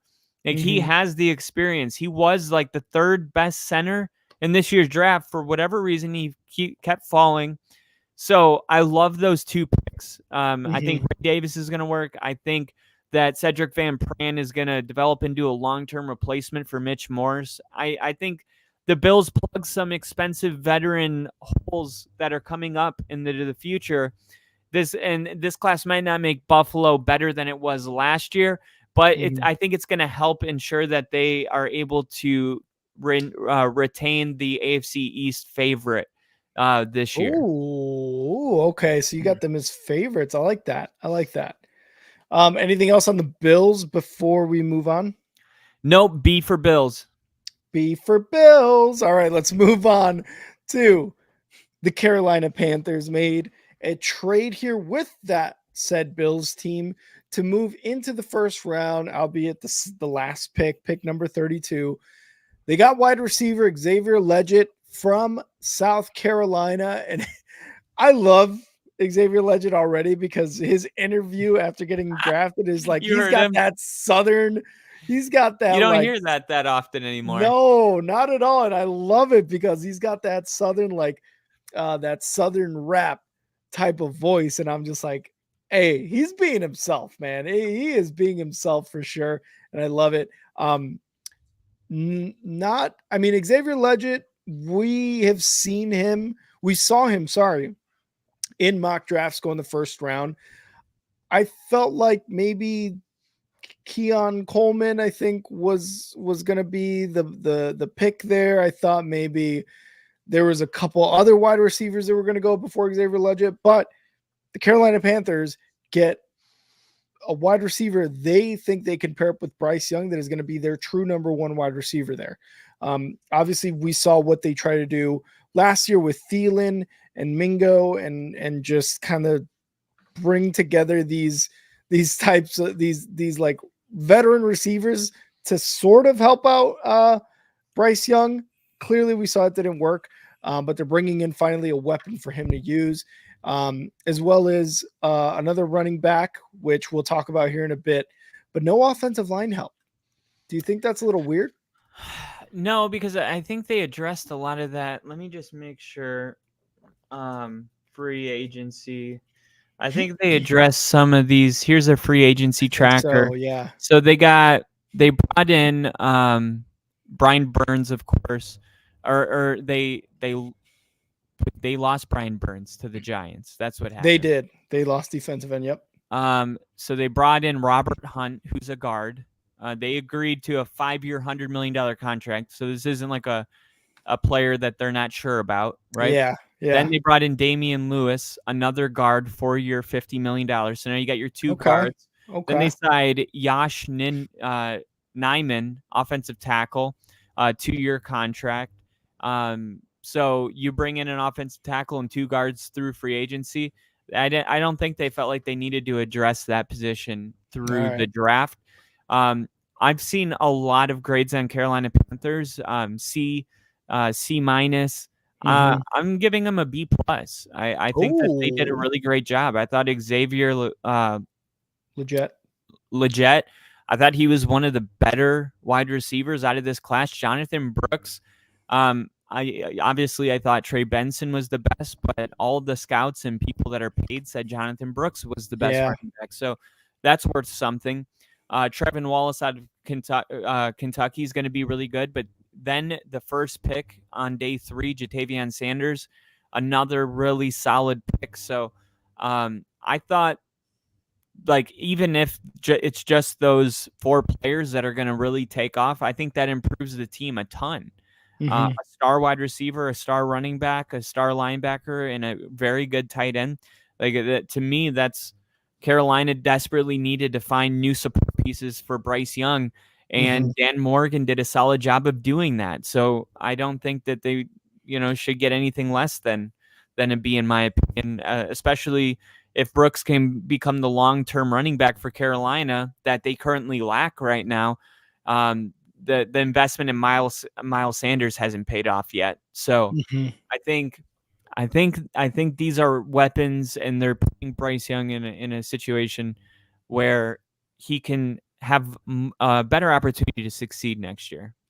Yeah, and another one that's kind of low key is Charles Smith-Wade, a cornerback from Washington State. Well, some of these guys are saying he might be the best player from this class in terms of, cornerbacks, or maybe even Wade? Charles Smith-Wade, however you pronounce it. Yeah, from that Carolina. Yeah, everyone's high on him. Really high on him. Yeah, the Carolina draft class, they're saying he might be the best one. So, love the grade. Carolina didn't make it in my top 5, but I don't hate what they're doing because, like you said, they're starting to improve a little bit. They're seeing that maybe what they needed to do was something like this for Bryce Young. And like you said, they get him a legit wide receiver 1. And Smith-Wade, they traded away Dante Jackson earlier this offseason. So they focused on offense throughout the draft, but they got good value at cornerback, and they needed to replace Dante. So like I said, down the list, B for me. And I guess you'll be excited to do the next team. The next team. Well, real quick, this Dave Tepper. Did you see that video about Dave Tepper going into the restaurant? And was he on cocaine? Probably. So there was this sign outside of this restaurant that said, "Let the GM pick the draft," or let the GM pick the players this year," which is clearly a dig at Tepper. Tepper walked into that restaurant. There was 2 people at like the little front desk there thing. And he was talking to one of them, and he reached over to the guy, took off his hat, and put it down as if to say, "Take your hat off when you talk to me." Holy shit. The fucking balls on this guy, by the way. Like, you are a piece of shit owner. Nobody likes you, and yet you continue to do things that nobody's going to like you for. So, God, I love him. I thought that was just so funny. It's yeah, I mean, I don't know. I think he's asking for it wearing the shirt. If you're gonna wear a shirt like that, of course you're not expecting to run into the owner. It was a sign outside of a restaurant. I thought it was a person wearing the t-shirt. No. He went in there and talked to like the hosts, the ones. Oh my God, get over yourself. Exactly. But like you said, this next class, the Bears class, Caleb Williams, Romeo Dunze, Karan Amegadiji, Torrey Taylor, and Austin Booker. I mean, it's an A for me. We talked about it a little bit already, but it's an A.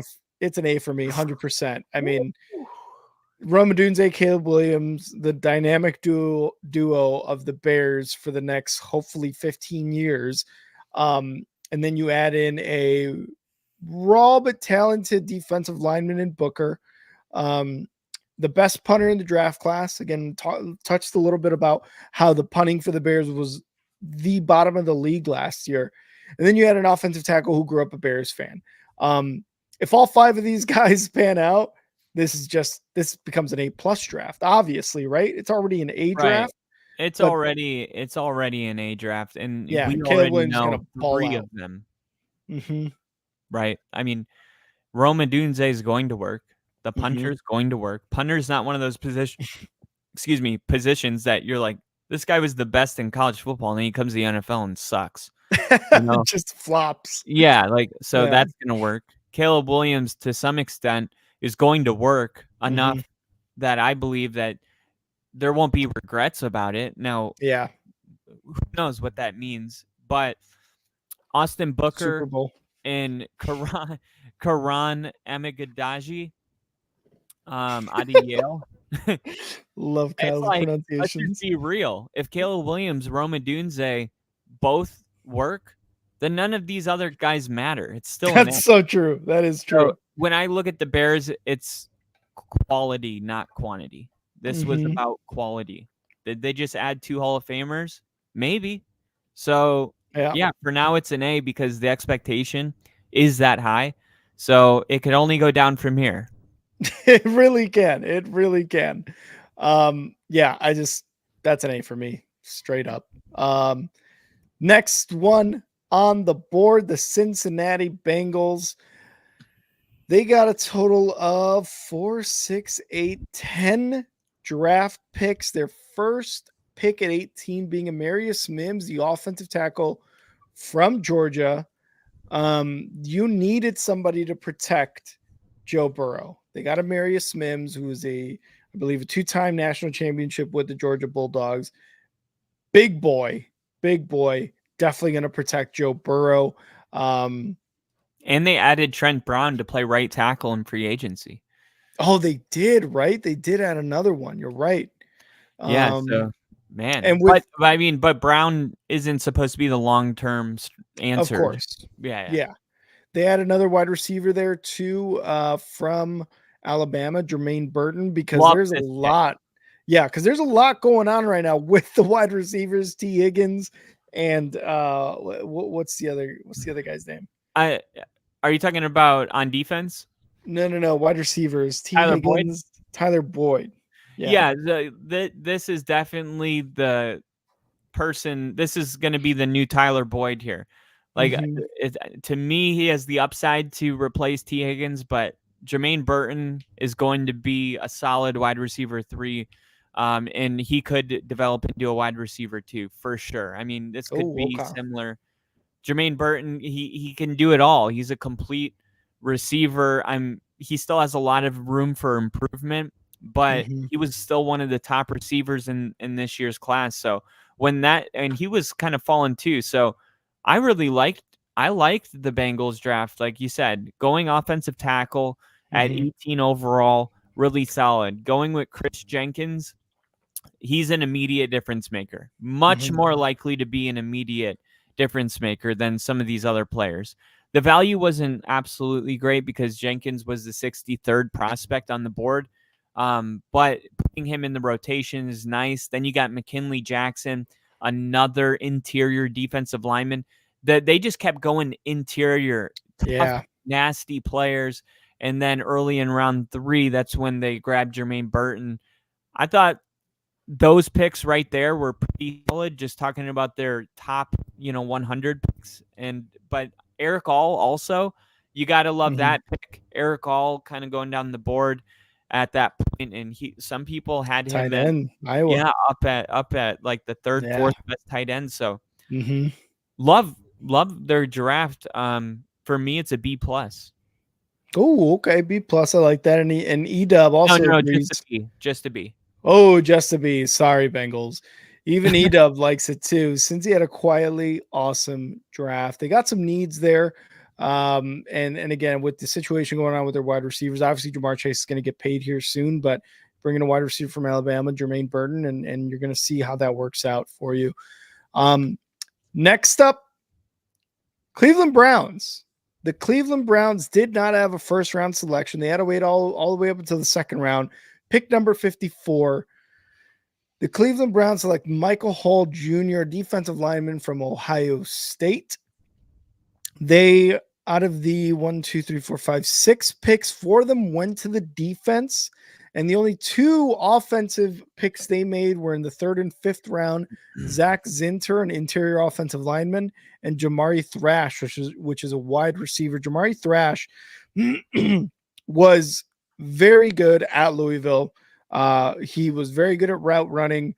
Running after the catch creativity was great for Thrash, and pretty much a high value pick here at the 5th round at 156. So I think he's going to work out for them really well. What did you have for Cleveland? I liked it. Like, the Browns lack reliable options after Mari Cooper. So I thought that they were smart to add somebody like Jamari Thrash. Michael, or not Michael, just Mike Hall Jr. In round 2.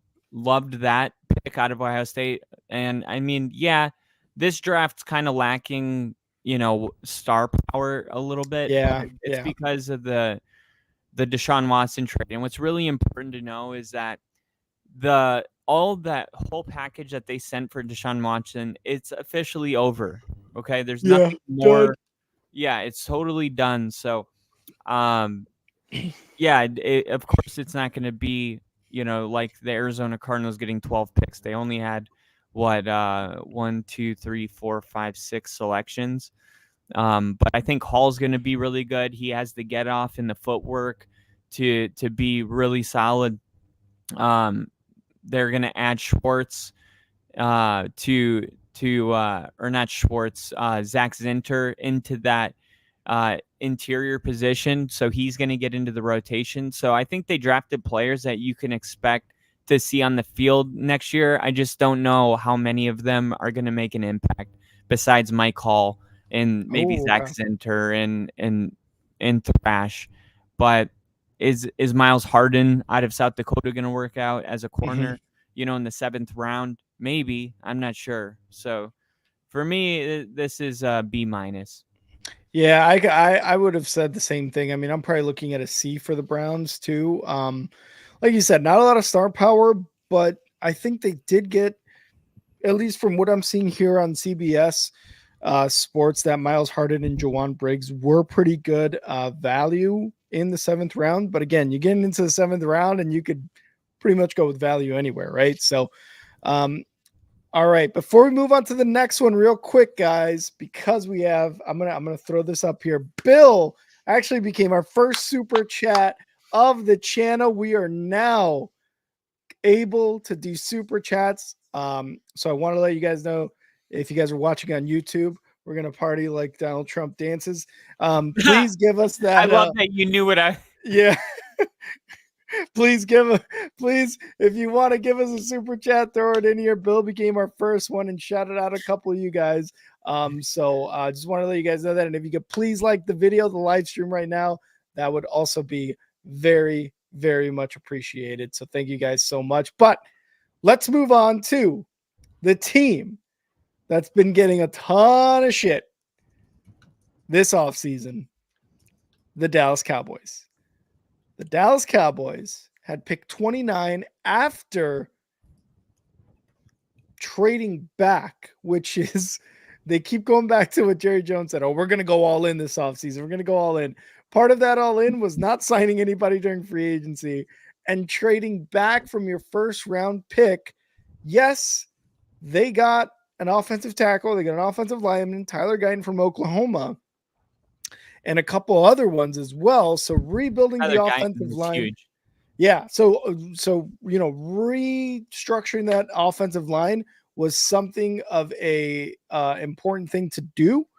And they did it. So what did you think of their draft class other than Guyton and Bill coming through again? Let's go, baby. Let's go. Oh, damn, Bill. Thank you. All right. So right off the bat, you got to give the Dallas Cowboys credit for trading back in the 1st round and getting an extra day 2 pick while still filling a vital need in Tyler Guyton. I do think that there's some other players or some other teams that if Tyler Guyton was still on the board, that they would have drafted him and maybe gone a different way in their draft. So, I mean, to me, that's a really solid thing. When you got your guy, you're filling the need, you're trading back, you're grabbing value, and then running away with the guy you wanted. I mean, this Guyton's young, inexperienced a little bit, but still has the elite physical tools to be a starter for years to come. And then getting him at 29 to me is really good value as well. Like if you're getting a guy that's gonna be there for the next decade at 29 and getting a day 2 pick, it's like, yeah, Mhm. say less. So, and then the Cowboys grabbing Marshawn Nealon, whatever. I wasn't crazy about that. Marist Lifu. Mhm. Maris Um, Liufau. yeah, yeah, I wasn't crazy about that Yes. pick. I mean, you're putting him on a team with like some of the higher picks with Mozzie Smith and what's the edge rusher, Micah Parsons. It's like not going to be that exciting when you when you have Yeah. those other guys. Yeah. But oh, I think this was just kind of whatever to me. It Mhm. wasn't bad, but the fact that Jerry Jones said that they were going to be going all in this draft and literally didn't do anything. I mean, it would have been wise to do a little more than address a mediocre run defense. Yeah. Yeah. Like the Cowboys are still lacking a starting caliber running back, but then they get Zeke, but we'll see how good that's going to work out. They brought him I, back. I think Dallas could have done much worse, but they could have done much better too. So Yeah. that's the definition of a C. Yeah, C's get degrees though. C's don't win championships, unfortunately, Jerry C's for Jones. championships. So yeah, it's a very meh type of draft. Again, the offensive line was addressed. You brought back Ezekiel Elliott just for after the draft. So there's something to hope for the Cowboys fans. Hey, you kind of bring back that nostalgia. Hopefully it does hit this time, but I mean, obviously we're going to see how that goes. But their draft, yeah, very C. Cooper Beebe though, offensive lineman from Kansas State, is getting a lot of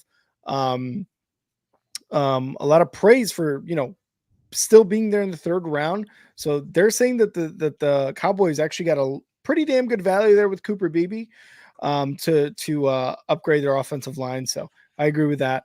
But let's move on to the next one. And I think Kyle's going to be very excited about this team. The Kansas City Chiefs. No, I'm just kidding. The Denver Broncos. The Denver Broncos. They had a total of 7 picks in this draft. They didn't have a second rounder.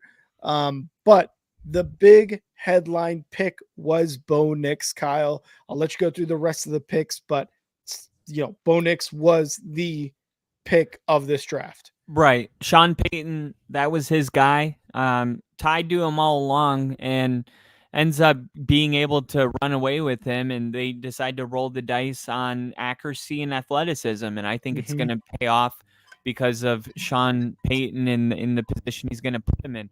Then you look at Utah's Jonah Ellis, who is the 6th ranked edge rusher on Bleacher Report's board. And he could have easily gone way higher in this draft, and the Broncos end up trading up to be able to secure him, and they felt like they got away with robbery when they made that selection. And then that's the only thing they did day 1 and day 2.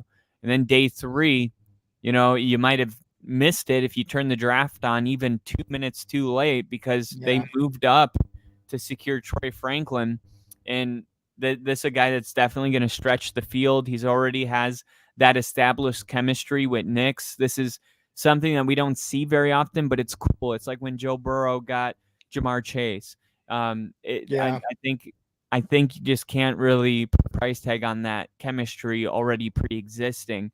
And then being able to get Audric Estime, that is another really solid pick. He was a top 10 running back. All in all, I think every player that Denver drafted is going to end up playing. I'll say the top 5 are going to definitely Bo Nix, Jonah Ellis, Troy Franklin, Chris Abrams. I like the pick for Chris Abrams. I was saying earlier, he played on the other side of what's his name, the one that the Lions drafted. the Lions, Detroit Who they drafted. picked? Arnold? Let me see. Detroit. They drafted A B C D E F G H I J K L. Here it is. L I. Where are the Lions? Okay, well, we'll run into them eventually. Yeah, they're the next one. Oh, okay. Damn, Yeah. I should have just. Okay, so Denver Broncos, Detroit Lions. Yeah, so Ennis Rakestraw Jr. out of Missouri. Yeah. That was one of the top cornerbacks in this year's draft. And on Missouri, the other corner was Chris Abrams-Drain. Mhm. So he played opposite of him at Missouri, and they both did really well. He posted a career-high 89.9 coverage grade in 2023. So that gives Denver another nice depth piece in the secondary. He forced 34 incompletions in off coverage from 2021 to 2023, which ranked first among all college cornerbacks. So I think that's a really solid pickup. Yep. All in all, I would give Denver an A-. Oh, like it. And again, we're fans of the Broncos and Bears. Of course, we're gonna be this fucking. This is how I was when it was Ryan Pohl's first draft. I thought everybody he picked was gonna be awesome, and for the most part, I mean, I think like 70-ish% of the guys that were drafted are still on the team. So this is again. Bill also sent me something yesterday that was like, there were only 3 teams that were graded with an A in the draft, and it was and it's not just it's not just me saying this about them because I'm a huge. I mean, that is happening. Don't get me wrong, but it's also, where is it? Bill, I think it was the Giants, the Broncos, and maybe the Bears were the only teams that ended up getting. I'll look for it while we keep going, but even on PFF, I'm looking at PFF. They got an A- for the Broncos as well. I think they nailed it. This was Sean Payton's first draft for real. Like George Payton is not in the driver's seat. Last year, it felt like he still was kind of like Sean just got there, you know? Now it definitely feels like Sean's in full control, and I can see why he made every pick he made. So let's move on to the next team here, Detroit Lions. Here it is. Go ahead. So A draft grades. So it was the Ravens, the Broncos, and the Giants. And who gave them the A draft grade? PFF. Really? Teams that received an A- draft grade. Ravens, Broncos, Giants. PFF likes it. I mean, PFF broke down a lot about Bo Nix. Like, when everybody was like, it was a reach, PFF was like, you guys are crazy. Bo Nix is NFL ready. There you go. I mean, and that's part of it too, is because like you did mock drafts on PFF, right? And when you were like trading, they were like giving you good grades. It's, I don't know, man. And I was drafting Bo Nix. This is part, and you were drafting Bo Nix. This is the part of like the mock draft or the post draft stuff that I love, because the draft could go whichever way. It's just you as a fan have to find like one article, one site that's saying you guys did really well to be like, yes, bitch. There are some that have given Denver a C-. So you're right. Oh, really? Yeah. But I think the CBS fact that is it's one coming from PFF, like, I care much more what PFF thinks than I do like CBS Sports. No offense. You know what I mean? Like, these guys are analytics. They're balls deep into this world. Like, so there are those that I care more than others. Like, PFF also gave the Bears an A, not an A-. You know, so that article said teams that got an A-, but it didn't say teams that got an A, right? So if you got an A or an A+, like the Bears got an A. So you might be like, how did the Bears not get an A? It's like, because they got a grade higher. Look what it says, A-.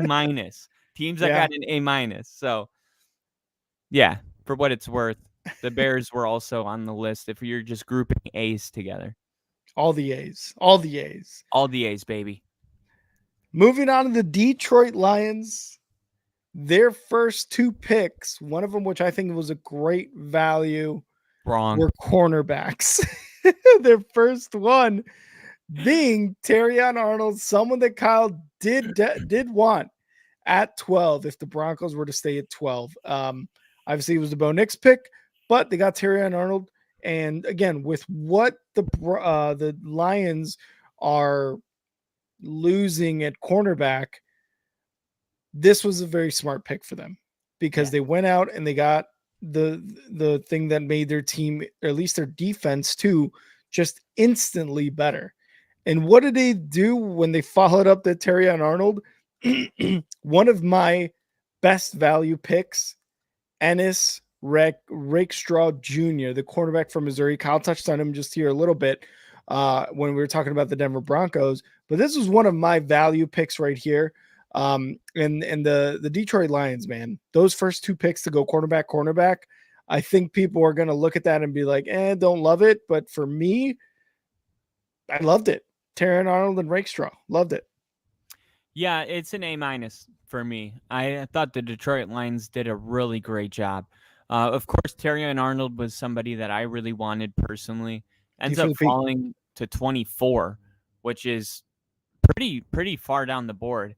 Ennis Rakestraw, love that pick as well. He's going to partner with Terrion Arnold, and they also had an accusation of Carlton Davis. So I think right now, if you look at the Lions, you say, okay, they got a quarterback, they have weapons, a star tight end, the best 2-headed running backs, best 2-headed monster in the NFL. You're looking at this team and you're like, they're ready to go to the Super Bowl. But the one glaring weakness in 2023 was always their passing defense that ranked 27th in passing yards allowed, with defensive backs falling. I mean, it was just awful. Detroit decided not to wait and landed the second ranked corner on the board, who was supposed to go around 11 and fell all the way to 24. So they moved up to make this pick. I thought it was a really great sign that Detroit was like, we know what our weaknesses are and we're going to fix it. Because the bottom line is that Detroit's draft weekend was one where they filled obvious needs. Brad Holmes addressed it with his first 2 picks. He didn't have to reach for their prospects. He was able to just capitalize on great value. So I think the Lions, like, if they had the passing defense they have now, like, maybe they would be able to close out, certain games next year. The Lions failed to reach the Super Bowl because their defense couldn't close out in the NFC Championship game. Detroit recognized those weaknesses. They recognized that they were 27th ranked passing defense, and they filled the hole. And that was the only thing preventing them from legitimately contending for a Super Bowl. And now it's done. So yeah, that's going to get an A- for me. Love it. I would tend to agree. A lot of websites are giving them B minuses. But no, I think an A-, maybe a B+ would be fine for the Lions, because they're ready. The value. It's Terrion Arnold at 24. Yeah. It's Ennis Rakestraw at 61. And it's just, all these guys were so good. We talked about how strong this draft was in the first round, and how people are going to go in the second round that in most other drafts would be mid first round pick. So Lions definitely got the value. I just wanted to say too, Vaki, not that guy, Vaki, Vaki, Sion Vaki, the safety. Oh yeah. Lions fans, get ready to love him. He was one of the most athletic players in this year's draft. He played safety and running back at Utah. And I remember when I was trying to do my mock draft, I was trying to find him and I couldn't. I was like, it says he's safety, but he was under running backs. Like, who does that? Who plays safety and running back? Yes. But what you do see with those versatile players is if you play offense and defense, normally you have a really high football IQ because you understand both sides of the ball. He's a really good tackler and run defense. He perfectly fits Aaron Glenn's mentality. And I think that's going to be one, the Lions are going to nail on those Terrion Arnold picks. But when you think of the Lions, it's like, where's that grit pick at? Where's that Rodrigo and Sion Vaki out of Utah? Yep. And I'm excited to see him play. Moving on to the worst team in the world, the Green Bay Packers had a total of I think 11 total picks in this draft. They had, and 10 of them were offensive tackles. They got 1, 2, 3 total tackles. Their first run coming at pick 25 with Jordan Morgan out of Arizona. Not what I think a lot of Packers fans expected Jordan Morgan at all. Like I had him on there in terms of a graphic for our production while we were doing the first round, but I didn't think we were going to use it. I just had him on there because I was like, yeah, he's been in a couple mock drafts. I'm going to put him on here just in case. And I did not expect to use him. And then the Packers came out of nowhere, not out of nowhere, but they got an offensive tackle, which you lose Bakhtiari, probably one of your best offensive linemen in recent years. And you definitely have to fill that need on the roster. And they did it with Jordan Morgan from Arizona. Yeah, remember how I said, like, there's those teams that are really good at shutting off the outside noise and just staying true to their board. Like, the Packers have to be one of those teams. Like, I don't know if they don't have cable, like, at Lambeau. Green Bay's a small town. They might legitimately just it seems like every year when they're drafting, they're in their own world, man. I mean, there was just so many opportunities to make really, really splash player type of picks, and they consistently went for the guy that you had to look up. Yeah, and that's just such a theme of Green Bay. But I think when you look at the direction they're headed, they probably feel really good about a lot of these picks. Marshawn Lloyd out of USC. To like, what kind of role is he going to play? Because you bring in somebody like Josh Jacobs, you're able to retain AJ Dillon. Yeah. So that one to me is going to, I don't know what to make of that. Maybe that's just a depth piece. Third round's kind of high for a depth piece. I love the pick to get Javon Bullard. The Packers desperately needed safety help beyond Xavier McKinney. So I thought Javon Bullard was, I think he was a top 5 safety in this year's draft. I had it pulled up really early. Yeah. Here, I can pull it up. Oh, wait. Here it is. Oh, I forgot. Defensive back, one thing. Yeah, he was the 9th ranked defensive back, including corners. And if you just do safeties, it's Tyler Nubin and it's Javon Bullard. So they got the top safety in this year's draft. That's probably one of their best picks, in my opinion. And then down the list, I liked Kalen King. He was supposed to be a first-round selection early in 2022. They were like, he's going to be a first-round selector next year, but he struggled a lot in 2023. And it's amazing. Like, he was going to be a first-round selection, and he fell to almost being undrafted. Wow. But I think at this point, the Packers are like, no, we've seen what he's capable of. He had a bad year, but with the 7th rounder, you're not investing that much into him. I think that's a really good value pick right there at 7. The 7th. But all in all, I would say B-, C+. Okay. Just because I felt personally that there were better opportunities to pick up Jatavion Sanders and Cooper DeJean, and they constantly just didn't capitalize on those situations. So yeah, C+. And then they got their quarterback of the future, Michael Pratt from Tulane, obviously in round 7. So Jordan Love, watch out. Moving on to the Houston Texans, who traded their first round pick to the Vikings. So they didn't pick until round 2, pick 42. They got Kamari Lassiter, a cornerback out of Georgia, followed by Blake Fisher, an offensive tackle out of Notre Dame. Blake Fisher, I want to talk about Blake Fisher a little bit because I do have him as one of my top 5 value picks, along with Ennis Rakestraw. I had some notes here. Big and strong in run protection and will absolutely manhandle his guy, especially if he's pulling. But he's going to need a little bit more development in the pass protection, which for CJ Stroud, I mean, you want for sure. But again, the value here at 59 for Blake Fisher, offensive tackle out of Notre Dame, huge. The Houston Texans cornerback, what do you think of that pick? I don't really see too many holes. I guess defense secondary would be one of those holes for the Houston Texans. I thought the Texans had one of the better drafts. I give them an A-. Kamari Lassiter was a great corner. He's going to come in right away and compete.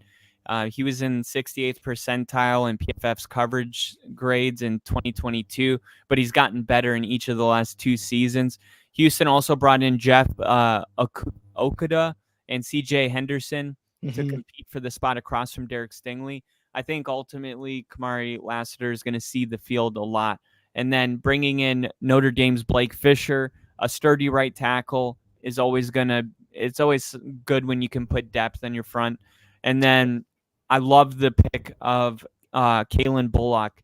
He was falling down the board a little bit. This guy was the I want to say Kalen Bullock. Here he is. He was the 4th, 5th safety available, but when you watch his tape, it kind of makes you wonder why he's all the way down at 5, because he's got just a nose for the ball. Him and Cameron Kitchens, I really liked. I think they're going to be good. So, and then Cade Stover falling all the way to the 4th round. I could not believe it. I literally made this whole post about the Giants because they were going to draft. They were going to draft the guy that the Commanders drafted, and then I looked at that player who they drafted, and it's just like a very versatile tight end. And I was like, Jatavian talked Sanders about a lot during the season. Yeah, and I was like, Jatavian Sanders was on the board to start the 4th round. The Giants, I think, picked 4 picks into the 4th round, and I was like, Jatavian Sanders is probably going to get picked right away, and he did. He got picked in the first pick. And then I said, but I think the Giants are going to want Cade Stover anyway, because what he offers, the versatility and the fact that he fell on the board. And they still went with a different tight end. So I thought Cade Stover's was a steal. Like, all in all, I thought this is a B+ for me.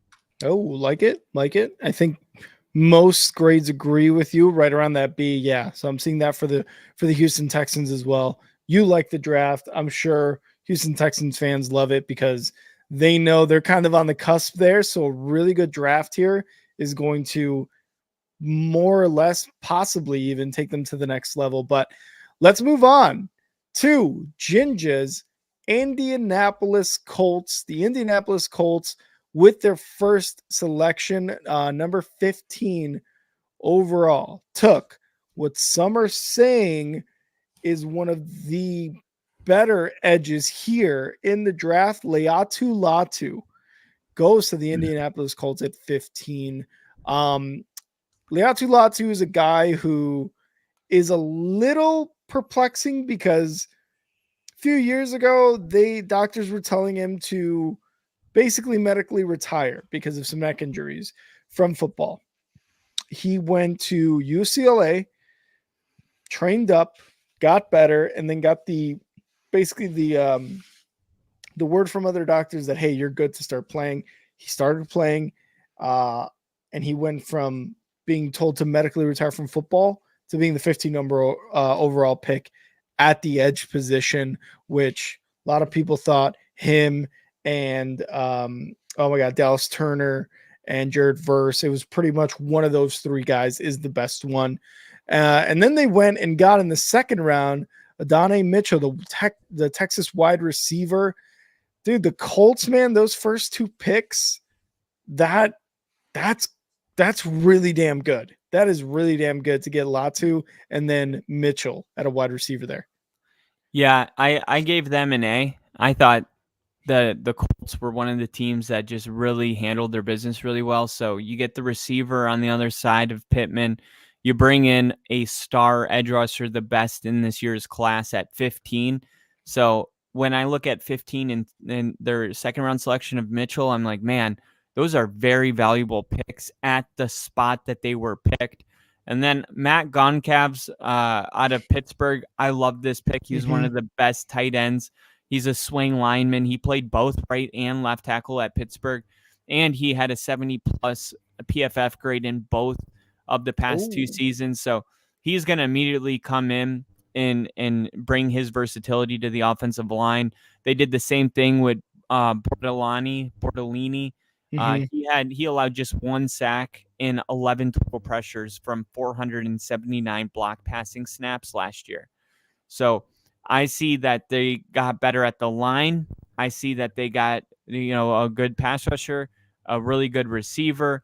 And then the pick Gold, I don't know how much playing time he's going to get as a wide receiver, but he got a 90.4 punt return grade since 2022, which is 5th in the Power 5. So I think he was drafted to, bring that juice as a punt returner.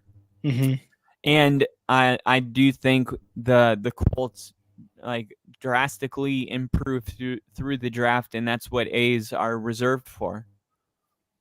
Love it. Love it. So let's move on now to the Jacksonville Jaguars, who had a pretty big need. They got Christian Kirk there, wide receiver 1. They lost their other receiver. What's his name? Calvin Ridley. Calvin Ridley, thank you. And what did they do with pick number 23 after they traded? I believe, did they trade up or did they trade back? They traded the 23rd pick in the draft for Calvin Ridley to come back. What? No, I'm just kidding. I was like, what? No, I think they were picking at 23 all along. Was it? I thought they traded with the Vikings. Well, regardless. Oh, maybe they did. I think the Vikings traded back. Yeah, something like that. So at number 23, the Jacksonville Jaguars, again, they had Christian Kirk there. They lost Calvin Ridley. So what did they need? They need another wide receiver, and they got Brian Thomas Jr. from LSU, who led, I believe, the SEC, if not the NCAA, in touchdown catches, and that was with Malik Nabers as a wide receiver 1. Obviously, you got a good scapegoat there with Malik Nabers for you to get those touchdown catches for Brian Thomas Jr. One of the wide receivers, again, very deep wide receiver class, and he goes in the first round along with Malik Nabers there to the Jacksonville Jaguars. Jaguars, great pick there at wide receiver, and with Trevor Lawrence, their quarterback, he's got Christian Kirk. He's going to have basically another, hopefully, I'm sure that's what Jacksonville Jaguars are thinking, another number 1 wide receiver in Brian Thomas Jr. Yeah, that's what it was. Jacksonville moved back with Minnesota. Okay. They were originally picking at 23. Yeah. I think Brian Thomas is a solid receiver. It's another weapon with Gabe Davis, Christian Kirk, Zay Jones, Brian Thomas Jr. That sounds really good. It's good enough to feel like you can have confidence in that receiving core. It doesn't look like a weakness. Thomas is calling cards the explosive speed. So I think having that vertical threat on the field is really important. And the Jaguars, you could say they reached for Mason Smith. He was PFF's 140th ranked player at a position of need, and they drafted him at 48. So that was interesting when that one happened. Jerry Jones from Florida State, the other corner playing on the other side of someone we'll talk about in a little bit, Green. But good solid pick right there. Definitely not the better corner out of Renardo Green in him, but still a good pick. But all in all, this is a C+ for me. Yeah, it didn't necessarily inspire anything. Brian Thomas Jr. really is the big standout here for the Jaguars. I think I also have them in my top 5 for best drafts. Now, why? Because they added to their secondary because their pass defense has been some of the worst, I think, last season. They're pretty bottom tier in terms of pass defense, in terms of interceptions, passing yards per game. They were in my top 5 in terms of adding to this secondary to improve that need, as well as adding Brian Thomas Jr. in the wide receiver room. So that's why I have the Jacksonville Jaguars. But again, the rest of it, other than that, not really inspiring much confidence in that draft class. But let's move on to the defending Super Bowl champion, Kansas City Chiefs. They had 7 picks in this class, and they started off with what I think a lot of us kind of knew after the combine. They're speedy Xavier Worthy, the wide receiver out of Texas, who has already made a Hall of Fame induction as being the fastest combine 40-yard dash runner in all of NFL history. So they get Xavier Worthy, the wide receiver out of Texas, at pick 28 after moving up by trading with the Buffalo Bills. They get an offensive tackle and then a tight end in the 2nd and 4th round. I think we said it during the draft, Kyle. They're just getting their next Tyreek Hill. Yeah, I mean, fastest player, linked to them all along.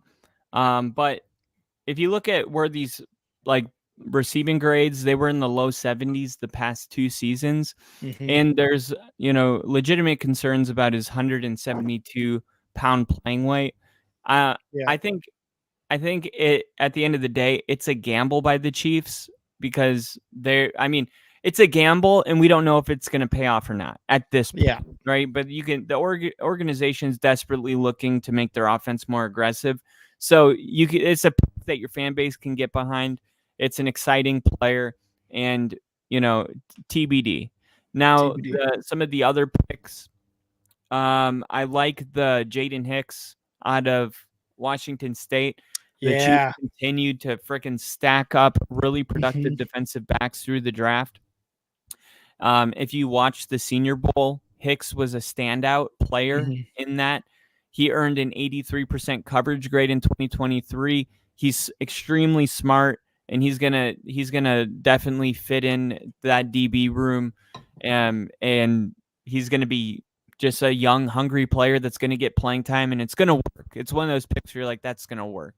Yeah, so, I had him as a 4th round steal because of his great vision in the run game, how he's able to kind of plug that hole if there's a running back there, and he does not miss any open field tackles. He's in my top 5 best value picks, along with Blake Fisher and Ennis Rakestraw Jr. Yeah, so all in all, I say a B. Okay, love it. Next up, the LA Chargers. Pick number 5. A lot of people in their mock drafts, me included, had them trading down with the Minnesota Vikings out of pick 5. Instead, they stick at 5 and they get some protection for Herbert. They get Joe Alt, the best offensive lineman, I think, in the draft out of Notre Dame. And then what do? And their 2nd round pick at 34, they get Herbert, a wide receiver. So they fill both needs for Herbert. They get him somebody who's going to protect him, and they get him somebody that he's going to throw at in Ladd McConkey, the wide receiver out of Georgia. The Chargers make my top 5. I've got 4 total so far. The Chargers make my top 5 in terms of best drafts. And they also got Jerry Rice's son, Brendan Rice, another wide receiver out of USC. So 2 wide receivers his son in or this. His nephew? Is it his son or his nephew? I don't know, actually. His nephew. Oh, okay. So they get 2 wide receivers. They get Joe Alt to protect them. They're investing a lot into Herbert. It is his son. Oh, okay. That's what I thought. So they are investing a lot in Herbert, which, I mean, should just give him more confidence and should give the fan base confidence in Herbert is the guy. All these trade rumors, completely false. We got him protection and we got him somebody to throw to after losing pretty much all their wide receivers, still hoping Quentin Johnson works out. Yeah, I got an A as well. Like the Chargers get Joe Alt, and he's gonna be a Hall of Famer probably. Lad McConkey, Massive. Lad McConkey, after beefing up the trenches, they're able to, and it's smart because it's like the drop off at tackle is a lot different than the drop off at receiver in a draft that had so much receiver talent. And McConkey was still a top 10 wide receiver in this year's draft. So I love those two picks. Junior Colson, he gets his first Michigan player. The Jim Harbaugh Chargers being able to retain that player. He was a really good linebacker, and he was the top available at the time he was picked. Then Justin, I can never say his last name, but I've drafted him in a couple mock drafts. I love Brigby? Yeah. A Bigaby, something like that. But I've usually drafted him because of the sacks. He had a career high in sacks last season and in quarterback pressures likewise. So I like to see that he's trending and getting better every single year. And his run defense grade was second among all FBS edge rushers. So he's really good at shutting down the run. He was somebody that was falling down the board a little bit, but kind of right where I thought he would be, right around 100. And then they go cornerback. Cam Hart was a good pick. We talked, I think Cam Hart was drafted day 2. But he allowed no touchdowns in 308 coverage snaps last year. So I thought that they really did a good job. And then the Brendan Rice, it's one of my high value picks of the draft, like getting Brendan Rice at the 7th round. He was projected to go round 5, maybe falling to round 6. But the fact that he fell to round 7, it's unclear why Rice fell this far. Like, no, I don't know why. Nobody said anything why. I don't know what it is. He was not supposed to fall past the 5th round. So the fact that they were able to draft him in the 7th round, to me, this is one of the steals of day 3. And like, he was really good at USC. He generated 117.3 passer rating when he was targeted 9th among all players in the position over the span of his time at USC. Like, I have no idea why he fell this far, but Jim Harbaugh's smart for capitalizing on it. All in all, a ton of talent coming in through the draft. Jim Harbaugh gets an A. Jim Harbaugh gets an A. Let's move on to the other LA team. The Rams started off their draft at 19, picking, again, one of the top edges in Jared Verse out of Florida State.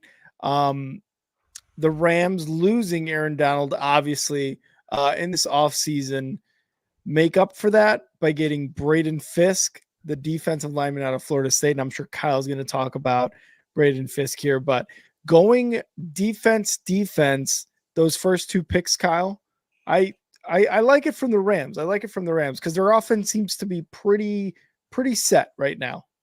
Yeah, the Rams are one of my teams that got an A+. The Rams had one of the better drafts. Not only did they get Jared Verse and Braden Fisk, but what people aren't thinking about is that Jared Verse and Braden Fisk, these are 2 players that were not on Florida State's team 2 years ago that transferred and were part of the, hey, we're gonna change the culture here at Florida State. When you look at their undefeated season, the ACC champions, it's because Braden Fisk and Jared Verse and these people that wanted to come. So like the Rams, to me, they drafted players that are just like culture setting players. Yeah. And Braden Fisk and Jared Verse happen to already have chemistry. That's going to work. At the combine, Blake Corum, among all of the fans, he was getting the most attention. Everybody loved Blake Corum. I was like, Trey Benson. They were like, Blake Corum's going to be the best running back. A ton of people are really high in Blake Corum. He had 27 touchdowns last season. That's a ridiculous amount. He could push for significant touches right off the bat. So you're talking about someone that's going to come in and immediately play. Cameron Kitchens, who's one of the best safeties in this draft, in my opinion, out of Miami, Florida. So just going down the list here, it was like every time they made a selection, I was like, fuck. God, they get it. They get it. They understand what we're doing here. They just continued. They got their H-N. Yeah. I think when you look back at this, you could say they got an A now or a B plus, but I think at the end of the season, we're gonna say they got an A plus. All right, love it for the Rams here. Oh yeah.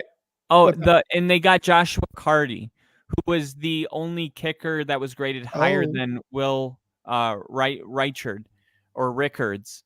Who was drafted only a few spots before him. So I love that they got a kicker. You know, I told you I like the kicker punter pick. The Rams, their kicking game needed to be stepped up because at one point they had Cameron Dicker, then they got this other guy, and they cut him after the first 5 weeks, even though he was doing really well. They have to figure out their kicking game. That's going to be their Achilles heel. Moving on to Kyle's second favorite team, the Las Vegas Raiders, start off their draft a bit questionable. In some people's eyes, they picked the number 13 and they went with Brock Bowers, which again, Brock Bowers is the best tight end in the country and the best player at that pick. But the Raiders just got Michael Mayer last year from Notre Dame at tight end, which he was showing some flashes there towards the end of the season, which a lot of people were like, oh, okay, you do have your tight end of the future. They go with Brock Bowers. I don't know. I don't know if I love that pick, but I mean, you got the best player at that pick. Yeah. So is it really player available? Is it really the worst move? I don't think so. Because then they got an offensive lineman in Jackson Powers Johnson in the second round. Yeah, let's not act like the Michael Mayer had like a Sam Laporta type season, you know, where it's like, oh, that doesn't make any sense. Like, and even in Sam Laporta, if they added Brock Bowers, you'd be like, oh my God, the lines are going to be ridiculous. Like, I think the pick made sense. Like the best tight end prospect in the history of NFL, available at 13. Why not take advantage of all the teams going quarterback? So Powers Johnson, he slides to all the way to the 44th pick. He wasn't supposed to slide that far. He's going to be a starter immediately. He struggled at guard in 2023, but we'll see, because when they moved him to tackle, he allowed just one quarterback pressure in 481 snaps, and he was PFF's highest graded college center. Or not tackle, center. So he moved from guard to center, and he was the best center available in the draft. So they get Bowers. They take advantage of that. They double down on the offensive line in day 2, getting Maryland's Delmar Glaze. A big reach compared to the PFF board. When you look at the consensus boards, the PFF board, it didn't make a ton of sense. And then I like Eichenberg. He had 75 combined run stops in 22. I've drafted him in a couple of my mock drafts out of Ohio State. All in all, I say it's probably a B plus, maybe a B. I was going A with this one for the Raiders. Again, Brock Bowers' pick is really, I think, the only questionable one. I think they did pretty well the rest of it, but I think I'm going to go A with this one, A minus maybe. Ooh. Rick's Yeah, going B minus. and I like this comment here by Bill. Brock Bowers is the can't miss guy the Raiders will somehow miss on, because It's okay. that the is how Raiders it will goes. Still suck. Let's move on. Hold on. Can you see? Oh, we got to take the comment off. The shoes or what? Those are Bo Nix's shoes on LeBron James. Oh, okay. See, even LeBron James already believes in Bo Nix. Oh, here we go. That's Who's LeBron James and Bo Nix and his fiance. Oh, okay. Kyle's already in love with Bo Nix. Just keep in mind, Raiders, LeBron James doesn't take pictures with your players. Next team we have up is the Miami Dolphins. They started off their draft on the defensive side. They did lose Christian Wilkins to I forget if they cut him or if it was just a free agency loss. Either way, they started off with Chop Robinson out of Penn State, edge at pick 21. So they needed to definitely upgrade defense. Then they go Patrick Paul, offensive tackle, next. What did you dislike about the Miami Dolphins here, Kyle? I like the decision to get Chop Robinson. You're not going to get Jaleen Phillips back until later in the season. Bradley Chubb has dealt with a lot of injuries, and Chop Robinson was one of the top ones available, right behind. Well, some say behind Latu Latu. I think behind Jared Verse and Latu Latu, but. I like that pick. They get better at tackle. Jalen Wright, who is the second best running back in some people's view or some people's eyes, the fact that he fell all the way to the 4th round, that's just a really great value pick in my opinion. Mm-hmm. And then the edge, Muhammad Kamara, he's really explosive. He has a 4.5 40-yard dash, 10'3" broad jump, so just getting a really explosive player there. Washington was the second highest graded receiver in 2023, behind only Malik Neighbors out of Washington. He led the FBS in receptions over the past 2 seasons. So despite his stature, he has some impressive movement skills and solid ability to catch at the point to contribute to the receiving game. So you look at somebody that's taken like Malik Washington in the 6th round, and you go, man, the Dolphins are drafting 6th-round players that are going to actually see the field. Mm-hmm. These aren't players where you're like, are they going to be around for the 52-man roster? Like, they're going to be there. So I thought, all in all, it was a B+. All right. Yeah, I can get. I'm going to go B. I'm going to do B. Oh, I like Chop Robinson. I like Patrick Paul. I like Jalen Wright. I like Muhammad. I like Malik Washington. I'm just going to go B because there's not really that one guy that just like, oh my God. Like, I love all their picks. I like all their picks, but that's what it is. I like them, you know. So Kyle's giving them an A. Next up, the Minnesota Vikings. They went the Texans route and picked quarterback at number 10. They traded up from 11. No, not from 11. The Jags were at 17 and they moved with the Jags, right? Yeah, sorry. They had the 11th pick, moved to 10 with the Jets. That's who it was. To pick up J.J. McCarthy, quarterback from Michigan, national champion. And then they moved to 17, like Kyle said, and pick up Dallas Turner, edge from Alabama. So they went quarterback, edge, offense, defense, trying to catch some of that Houston Texans magic. I like this pick. I actually have the Vikings as my 5th team on my top 5 best drafts. Quarterback and edge being those picks, very impressive. I liked it. Bringing in 2 other defensive players for mediocre defense is a good move. And JJ McCarthy, again, he kind of brings in that like doubt. He rose up the ranks in terms of like kind of like how Anthony Richardson did last draft, except he actually fell to where most people had him falling to if the Vikings didn't trade up for him. So the defense again was something that the Vikings needed to address because in just recent seasons they've not had good defenses. But when they brought in Flores, you could see the improvements start to build up. So to bring in more defensive guys for Brian Flores to kind of develop his defense for an identity and for some sustainability, I think is going to be great. And that's why I have the Vikings to round out my top 5 best draft classes here. Yeah, I did a mock draft for the Giants, and I drafted Kyrie Jackson out of Oregon, and that was one of the picks that they ended up going with. He's 6'4", so he's really tall. And when you watch his film, I sent Bill a video of his highlights. He has outstanding ball tracking ability, and he's a really good, reliable wrap-up tackler. But sometimes he engages in that jersey pulling, and sometimes he looks a little stiff on the field, and he is 6'4", so that makes sense.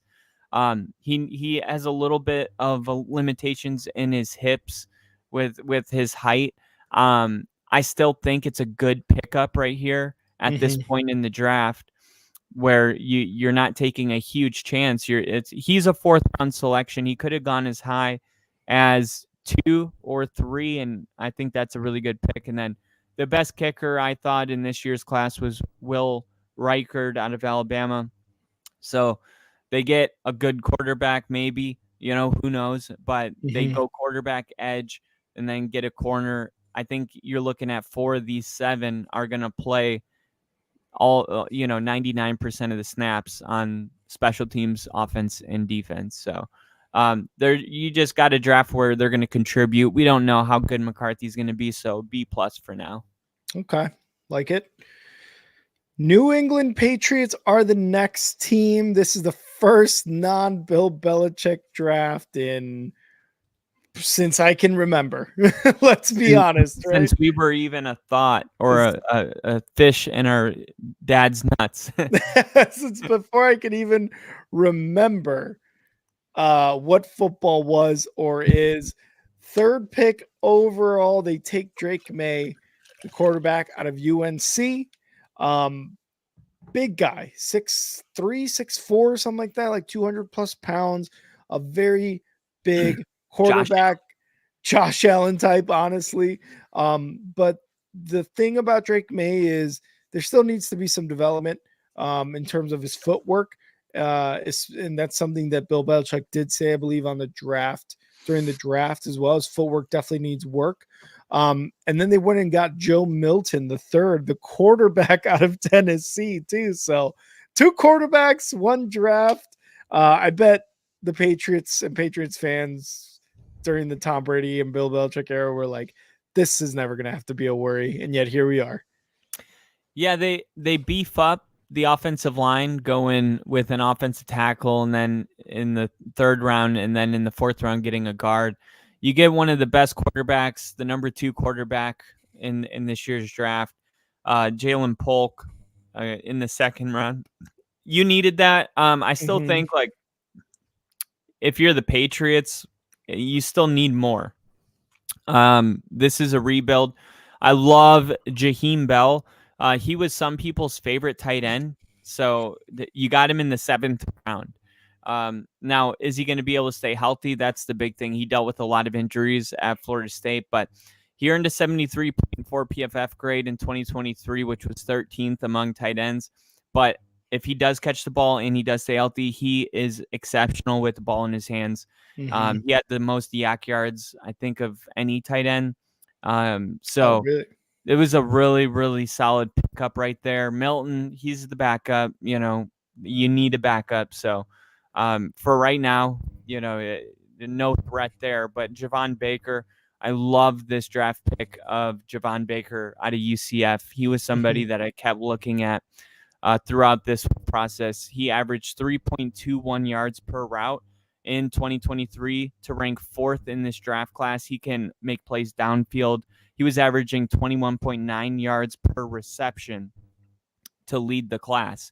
So he's a solid deep threat. So you add Polk, you add Baker, Drake May.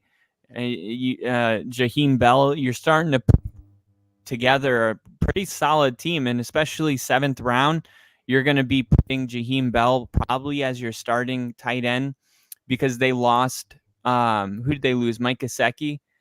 I think they lost Mike Gesicki. Yeah, I can't remember right now, but they got Hunter Henry. They Hunter lost him a couple Henry. years ago. Maybe you're right about Gesicki. Yeah, so they wanted to go tight end. The fact that they were able to address that kind of a need with the 231st pick is pretty incredible. So I think all in all, B+. Okay. Next up, the New Orleans Saints, and their first 3 picks are, I don't know, super interesting to me because the Saints are right now, when they got Derek Carr, I was one of the people that said they were going to win the NFC South with Derek Carr quarterback. We saw what that year with Derek Carr looked like. It was very mediocre.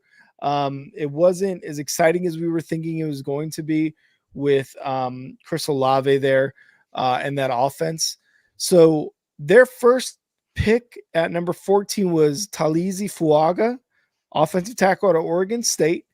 Then they went cornerback with Kool-Aid McKinstry, and they didn't pick again until round 5. And at 150, they picked Spencer Rattler, the quarterback out of South Carolina. So definitely, I think the value there is good for a 5th round for quarterback. And with Kool-Aid and Taliz, those first couple rounds picks there for the Saints, they were interesting because I really do think that they improved, but I don't know. It just doesn't seem like they did. It looks on paper like they improved, but I don't know if they actually did. Yeah, I'm giving them an A. I think that So the you like Saints. it? Yeah, I think the Yeah. Saints had one of the better draft. I mean, you get the best tackle, arguably the best tackle in this year's class. Kool-Aid was the cornerback that the Lions thought they were going to draft, and then they were like, Terrion Arnold's falling. Okay, we're moving up. But I think they were content with drafting Kool-Aid, who's going to immediately play. Spencer Rattler is falling all the way. He fell to the 5th round. The whole entire 4th round, they were like, why isn't he being drafted? A word came out about this documentary he did in high school, like about and it painted him in a bad picture. But they were like, okay, well, let it go. Like that was, high school. He's a different person now. So that was a solid kind of a steal in the 5th round if he ends up working out. Jalen Ford out of Texas was one of the top ranked linebackers. I loved that pick. One of the strengths of him was that he is a rangy run defender. So he's going to be one of those dudes that is going to help stop the run. Not super fast, not amazing in pass protection or getting after the quarterback. He doesn't have that pure speed to close right away, but he's going to be the guy at the line of scrimmage that is just extremely violent and setting a tone in the running game.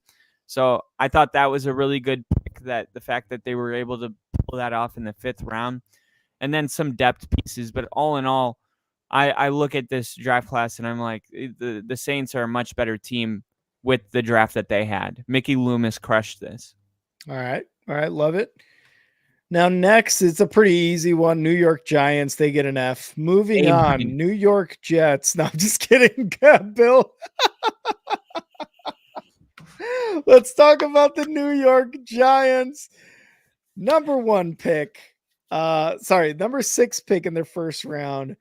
They get an absolute stud in Malik Nabers, which, again, is up there with Marvin Harrison Jr. and Rome Odunze. Obviously, I think more people lean more towards Marvin Harrison and Malik Nabers as your top 2, and Rome Odunze is a very close 2nd and 3rd.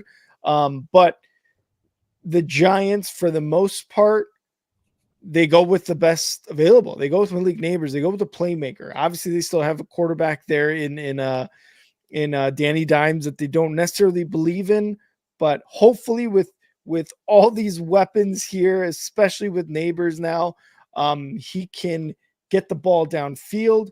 He can use these weapons to his advantage. And now the offense is looking kind of how it was looking 2 years ago, when Daniels was moving the ball with his legs and still making that offense somewhat productive, even with his arm as well. So they go with Neighbors at wide receiver.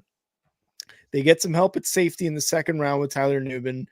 Kyle, what's your opinion on this draft class from the New York Giants? Obviously, they knocked it out of the park with Malik Neighbors, and I think Tyler Nubin at safety. A minus. A minus. Okay.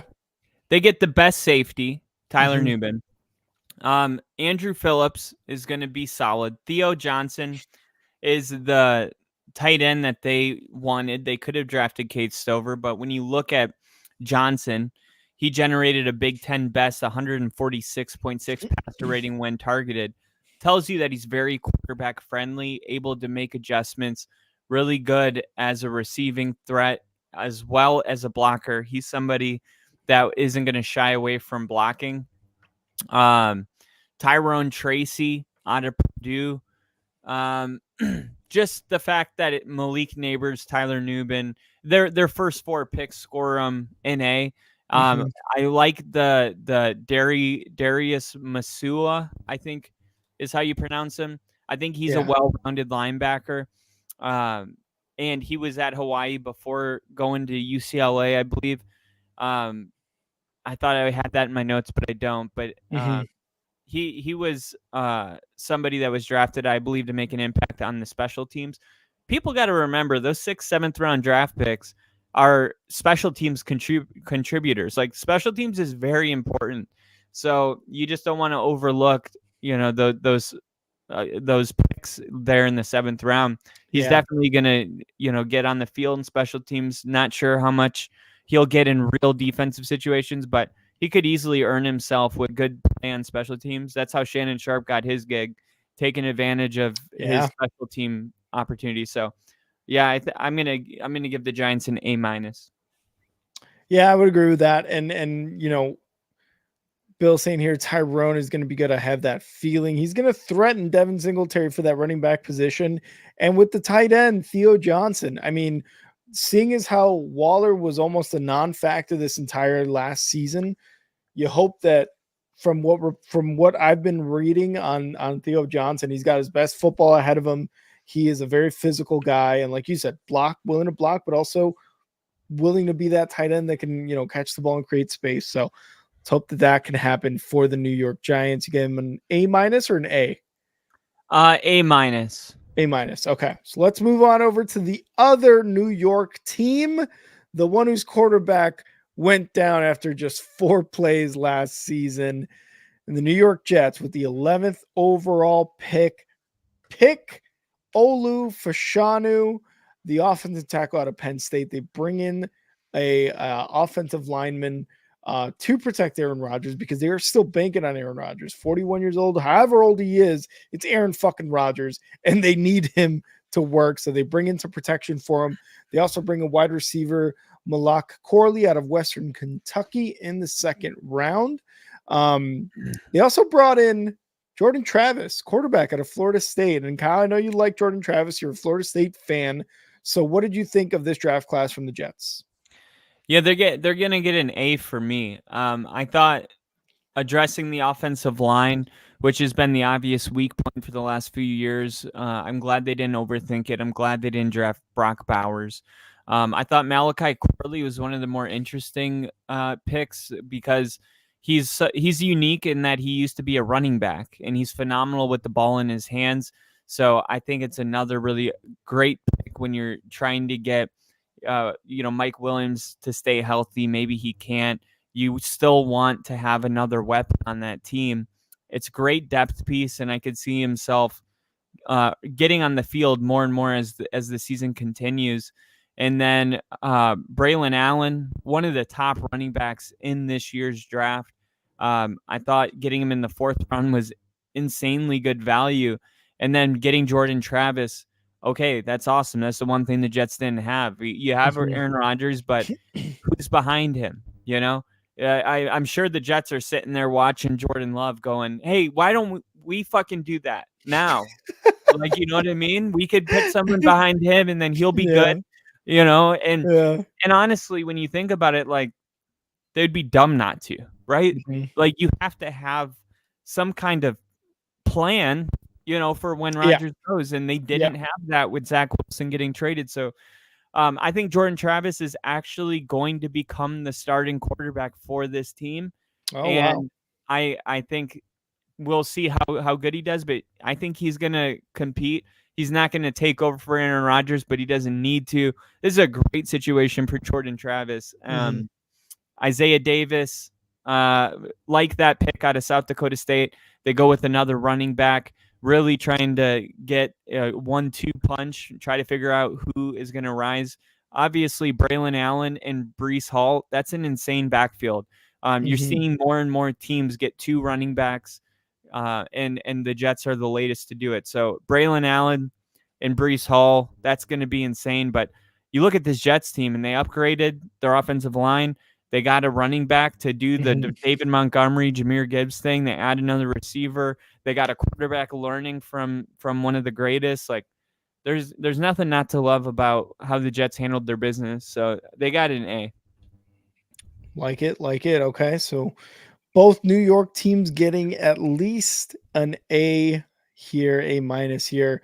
Let's move on over to the Philadelphia Eagles. I'm sure Edub is waiting for this. The number 22 overall pick for the Philadelphia Eagles. They go Quinyon Mitchell, a cornerback from Toledo, up there in terms of top cornerback of this draft class. And then second round, they go cornerback again with Cooper DeJean, who was speculated to go into the first round from Iowa. Somewhat of a late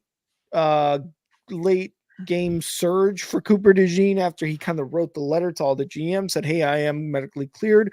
I'm going to have my late pro day at this time.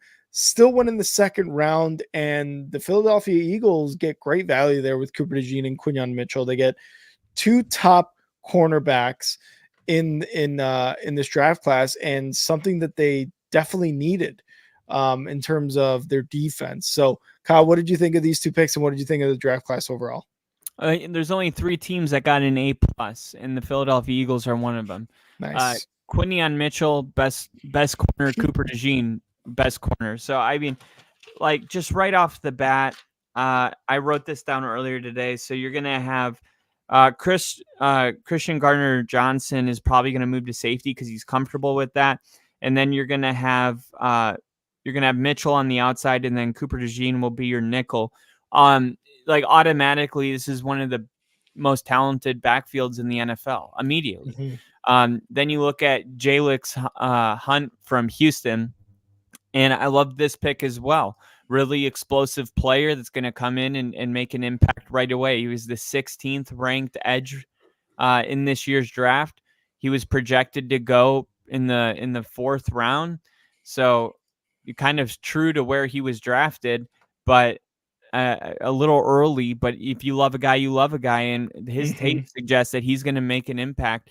Then Will Shipley, another great pick. And then Anaya Smith was another great pick. And then Jeremiah Trotter.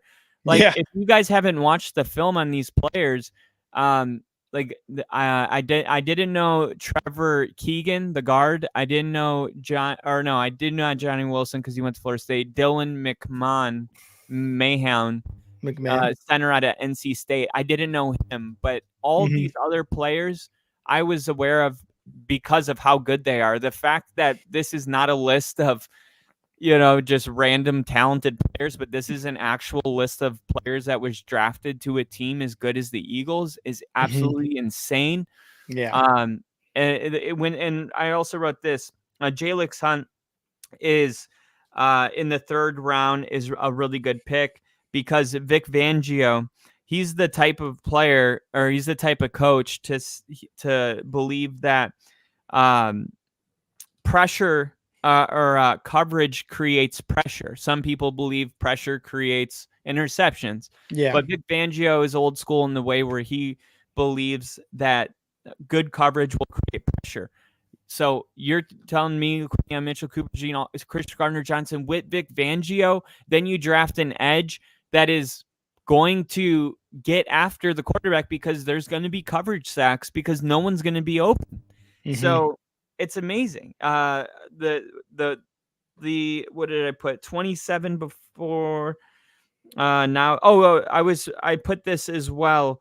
Last year, the Philadelphia Eagles were worst in negative plays on defense, and in 2022 they were the best with negative plays, and they went to the Super Bowl that year. And last year they just weren't getting Wow. those negative plays, and a lot of Yeah. that was because they didn't have this kind of. This is going to be a really.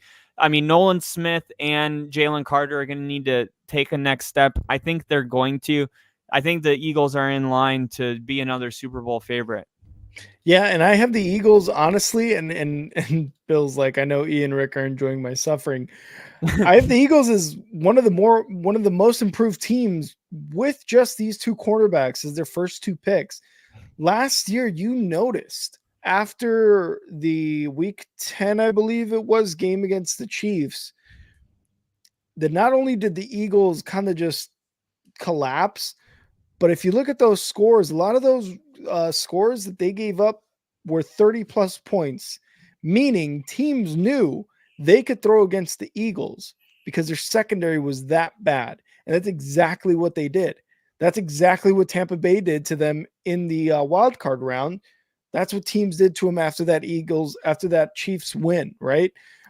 So to be able to do this is with Vic Fangio there on your defense, it's just going to improve you completely. And I don't think it's too far-fetched to say what you just said is be a possible Super Bowl favorite with these guys at cornerback. So, yeah.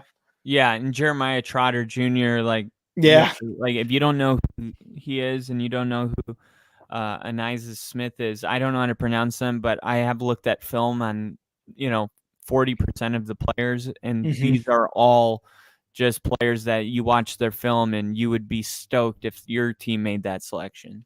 Oh, yeah. Let's move on now to the Steel City, where Kyle's and I's former quarterbacks are playing the Pittsburgh. Like we sent them to jail together. You and I came together and like, do you want to send them? Let's send them. All right, we're sending them. And you know what? Jail. You will weld for the rest of your life. And you know what they did, Kyle? Because they realized that Russell Wilson and Justin Fields in their last couple years, and really, their last couple years have been the most sacked quarterbacks in the league. Remember and that stat? And what did they do with their first two picks? They got two offensive linemen. One, Troy Fautanu from Washington. Their second rounder, Zach Frazier. Fautanu. From Washington. Never thought Kyle would correct me. And then Zach Frazier, another offensive lineman from West Virginia, which is one of my top 5 best value picks. He's going to be a center. Again, he is, from what I've read, a starter immediately. Talking about Frazier. Obviously, Fautanu as well. But again, they realize that Russell Wilson and Justin Fields are getting sacked. They hang on to the ball a little too much. Let's upgrade the line.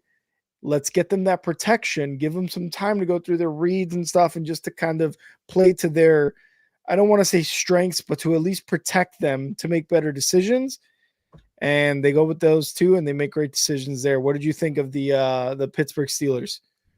Yeah, Russell Wilson, Justin Fields, slowest and second slowest quarterback, time to throw. They're going to take sacks. Steelers realized it and were like, well, let's just build the best offensive line that we've had since 2014. And that's what they did with those selections. So I love those two. Roman Wilson, I loved that pick. Roman Wilson. And it's almost like every player they drafted, if you had to say, like, what did the Steelers draft? They drafted athletic and nasty. Like Mhm. every single one of the players, and that includes Roman Wilson. When you look at the way Roman Wilson plays in the slot, like he wants to go do those blocks. He wants to do the dirty work. He wants Yeah. he's the perfect Steeler wide receiver. He's Heinz Wardish. Yeah. Then you look at linebacker Peyton Willis. This is, in my opinion, the steal of the draft. Like Oh. Peyton Wilson, somebody that I had going 31 overall to the Kansas City Chiefs, falling to almost 100 in the third round. It's absolutely insane. And yeah, I expect him to come in and immediately make a name for himself and make a lot of teams feel really stupid for not drafting him when he fell that far. It's ridiculous. Mason McCormick out of South Dakota State. Love that pick. And then Logan Lee and Ryan Watts. Don't know them depth pieces, but like the fact that they got Peyton Wilson where they got him, Roman Wilson, and the best offensive line since 2014, the Steelers get an A+ because they used the draft to maximize their potential. And that's what they did. They understood the system. They understood the assignment, as they say. Yeah, and McCormick is expected to be a future starter at guard because of his athletic gifts. So, again, like you said, using that need to build it and be the best that it could be, because you got some weapons and you got quarterbacks here that can make a difference. Moving on to the West Coast, the Seattle Seahawks, with their first round pick at number 16, take Byron Murphy II, their interior defensive lineman from Texas. They needed something up the middle. They got the guy from the Giants. I always forget his name. Bill, I'm sure you could I thought we were remind going me. you threw me off. I guess we were going in alphabetical order this whole time. Yeah, we were. And then they're just like, we're going to go with the Seahawks. We'll do the 49ers later. Because I was going to say, I only had 3 teams with an A+, and they're 3 in a row. But since you went outside of alphabetical order, it fucks all that up. Oh, it is kind of going out of. That's weird because it goes Seattle Seahawks to San Francisco 49ers. Yeah. Oh, that's weird. Yeah, I'm following the CBS Sports, but I guess they. You know what's even up. funnier about that is on mine. Mine is in alphabetical order too, but it had the Los Angeles Chargers in front of the Raiders, and you had the Chargers and then the Raiders, and I looked at it and I was like, oh, mine's fucked up, and then yours fucked up later. It's like, whoa, people can't figure this shit out. Oh, good to know that nobody knows what alphabetical order is. Well, we'll go Seattle Seahawks and then we'll go San Francisco 49ers since we already said Seattle Seahawks. They go Byron Murphy II, defensive lineman, one of the better defensive linemen in this draft. I think it was the top interior defensive lineman. So they go with Byron Murphy again. And Bill, thank you. Leonard Williams is who they got from the Giants last season at the trade deadline. They had to fill the middle there to get any gaps to stop the run.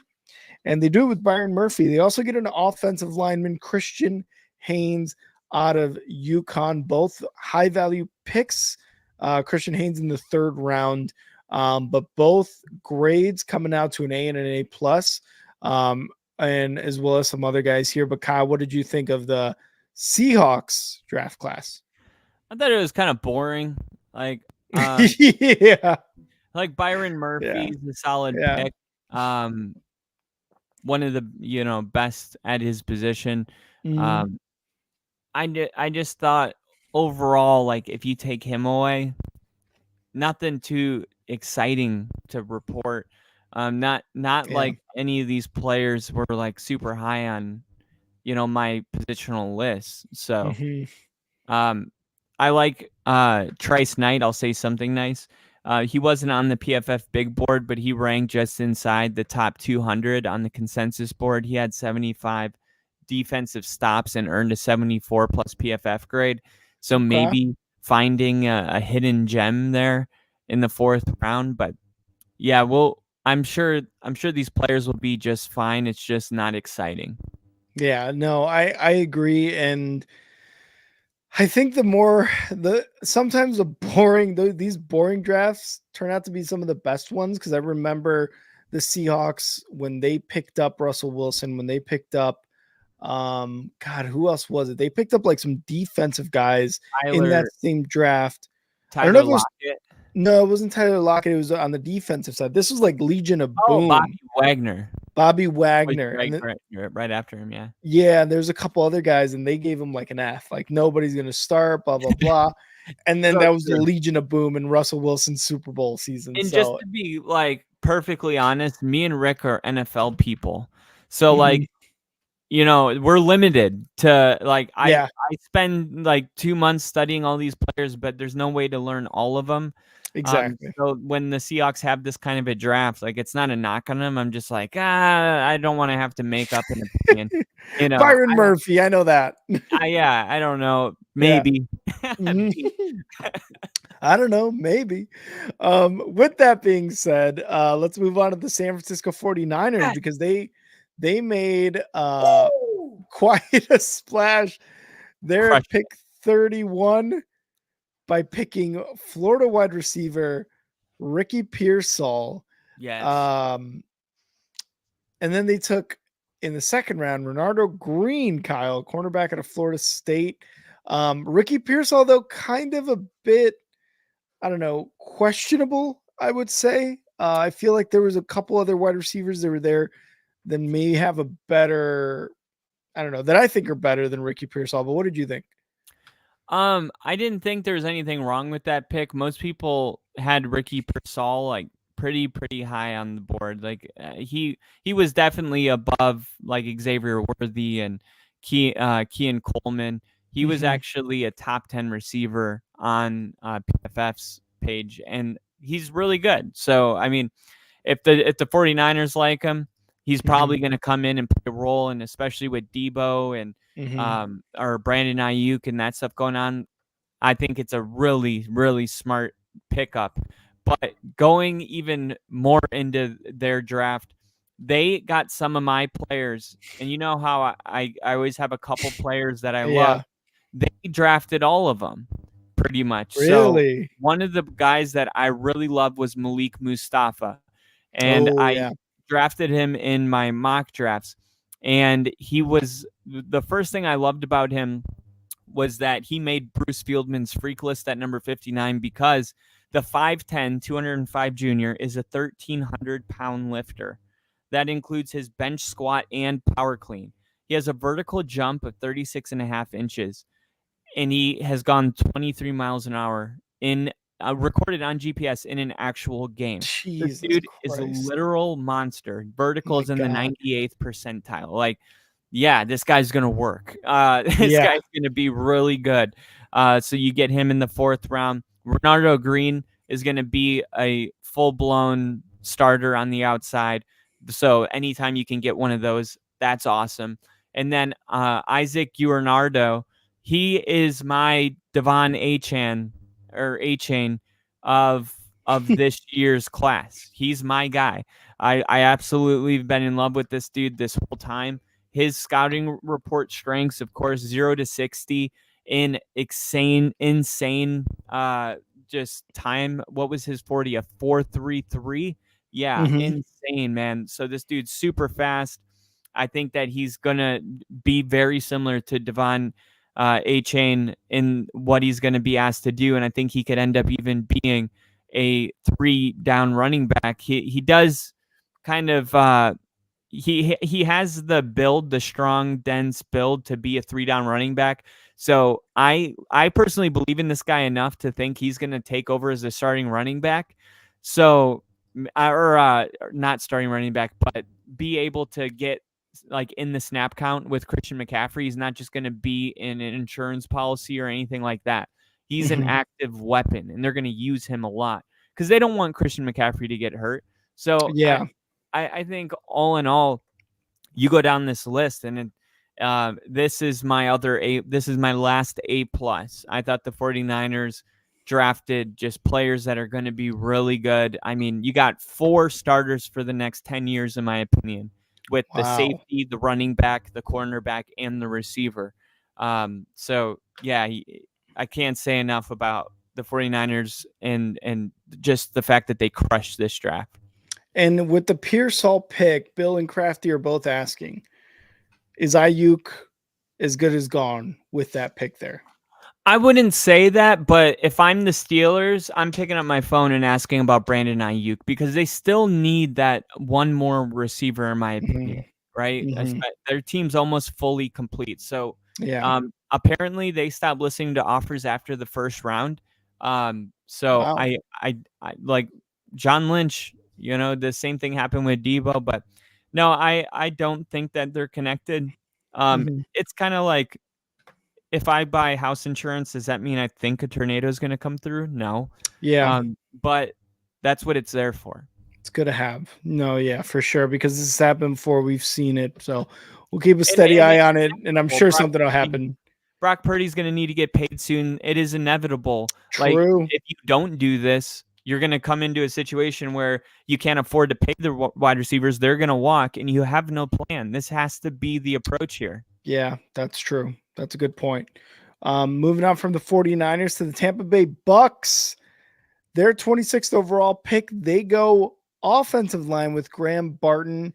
Graham Barton, I believe, was a center, if I'm not mistaken. Second round, they go Chris Braswell at edge.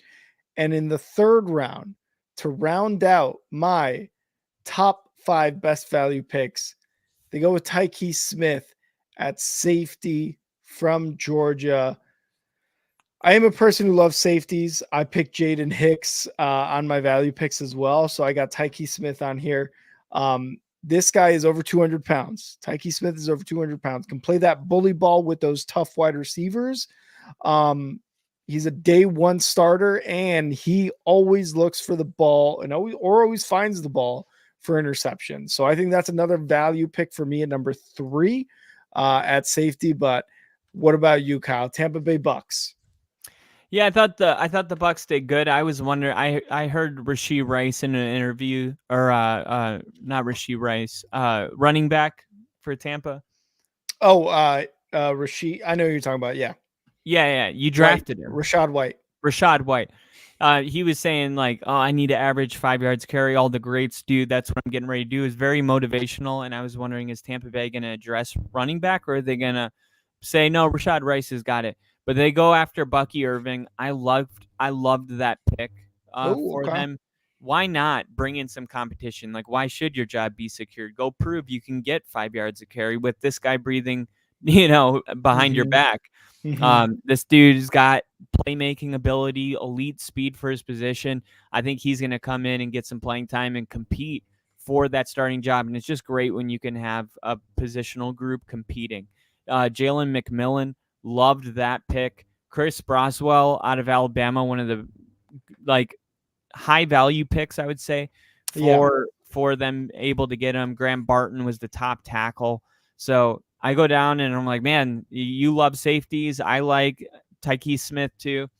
So I mean, I got to give the Bucks an A. I think this is what you want every single year when the draft comes around, to build this kind of a draft. Agreed. Definitely agreed. Now, the Tennessee Titans, Kyle, your sort of hometown team in a sense. Yeah. The 7th overall pick, they go J.C. Latham, who they thought was the next best offensive lineman outside of Joe Alt to protect who they assume will be their franchise quarterback in Will Levis.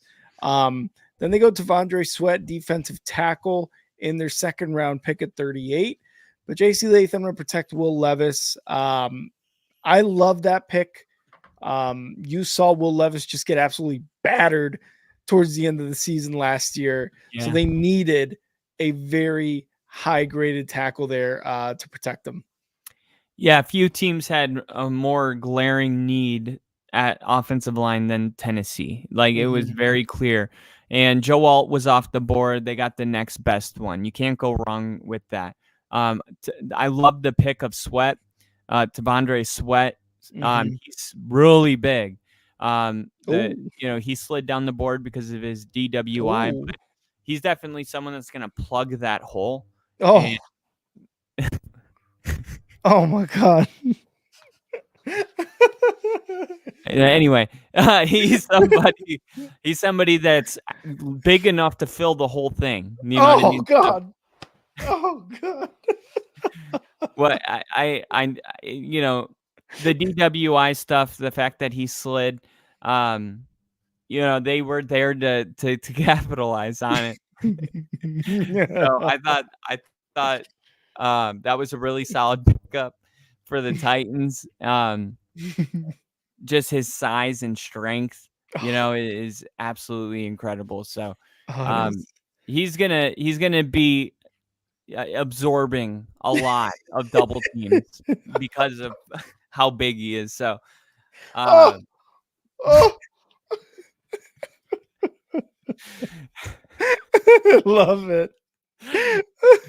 that's all I got for you. Titans gonna be.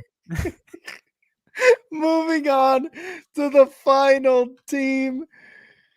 We're going to move on to the Washington Commanders. First round pick, the second overall pick, Jaden Daniels, quarterback from LSU. Jerzon Newton, their second round pick, defensive lineman from Illinois. And Mike Sainristil, the cornerback from Michigan.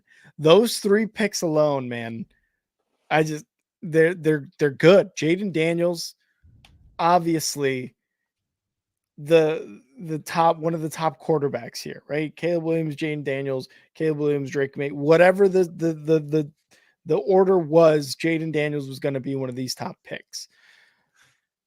Then you go Jerzon Newton, defensive lineman, Illinois, who was, again, mock drafts had him going in the first round. They fall second round, 36th overall to the Commanders, who just gave up Montez Sweat, who needed help on the defense, and they got somebody who's going to make an immediate impact here on the defense. And then they go Sainristil at the cornerback at Michigan. They have had some very shoddy play in the secondary. So these three picks just off the bat, dude, make sense. They get an A+. They get an A+ for me. Yeah, they get an A for me. I thought Jaden Daniels is one of the best running back or quarterback in the. I thought Here we go. I think he's gonna be. All jokes aside, I think he's gonna be awesome. Jerzon Newton, wow, what a value pick. He should have been a first rounder. Ben Sinnott, he was the tight end that the Giants really liked. They had him on a top 30 visit or something like that. And then he gets picked. Luke McCaffrey at pick 100. Yeah. Love that pick. All in all, I go through their draft and it looks like that you just put together a team that you can actually feel good about moving forward. And that's what the draft's all about, man. Like, you got a fan base that is dealing with the fact that they were the second worst in the NFL last year, and you're able to give everybody hope that you could go to the playoffs next year. So that only happens if you ace the draft. So I give them an A2. Love it. And thank you guys so much for being here through all that. We went from top to bottom in the league, pretty much went through the entire draft class. Kyle was talking about plugging holes and how big a guy was and how he was going to get double teamed because of how big he was. But hopefully you guys stuck with us through all that draft analysis. Again, like Kyle said, we don't necessarily watch a lot of college football. We make a lot of this stuff the last couple months or so. We have teams that we like to watch. Obviously, we watch the playoffs and the national championship, so can't go too in depth unlike Kyle's friend Jake, who fucking loves college football, and it was awesome having him on here. So we're definitely gonna have him on again, talk more college football. But with that being said, Kyle, is it time? Is it time?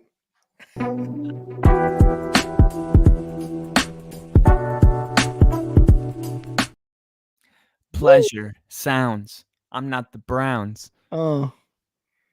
Sounds and pleasure. Still doing only football because the Chives are around. Oh.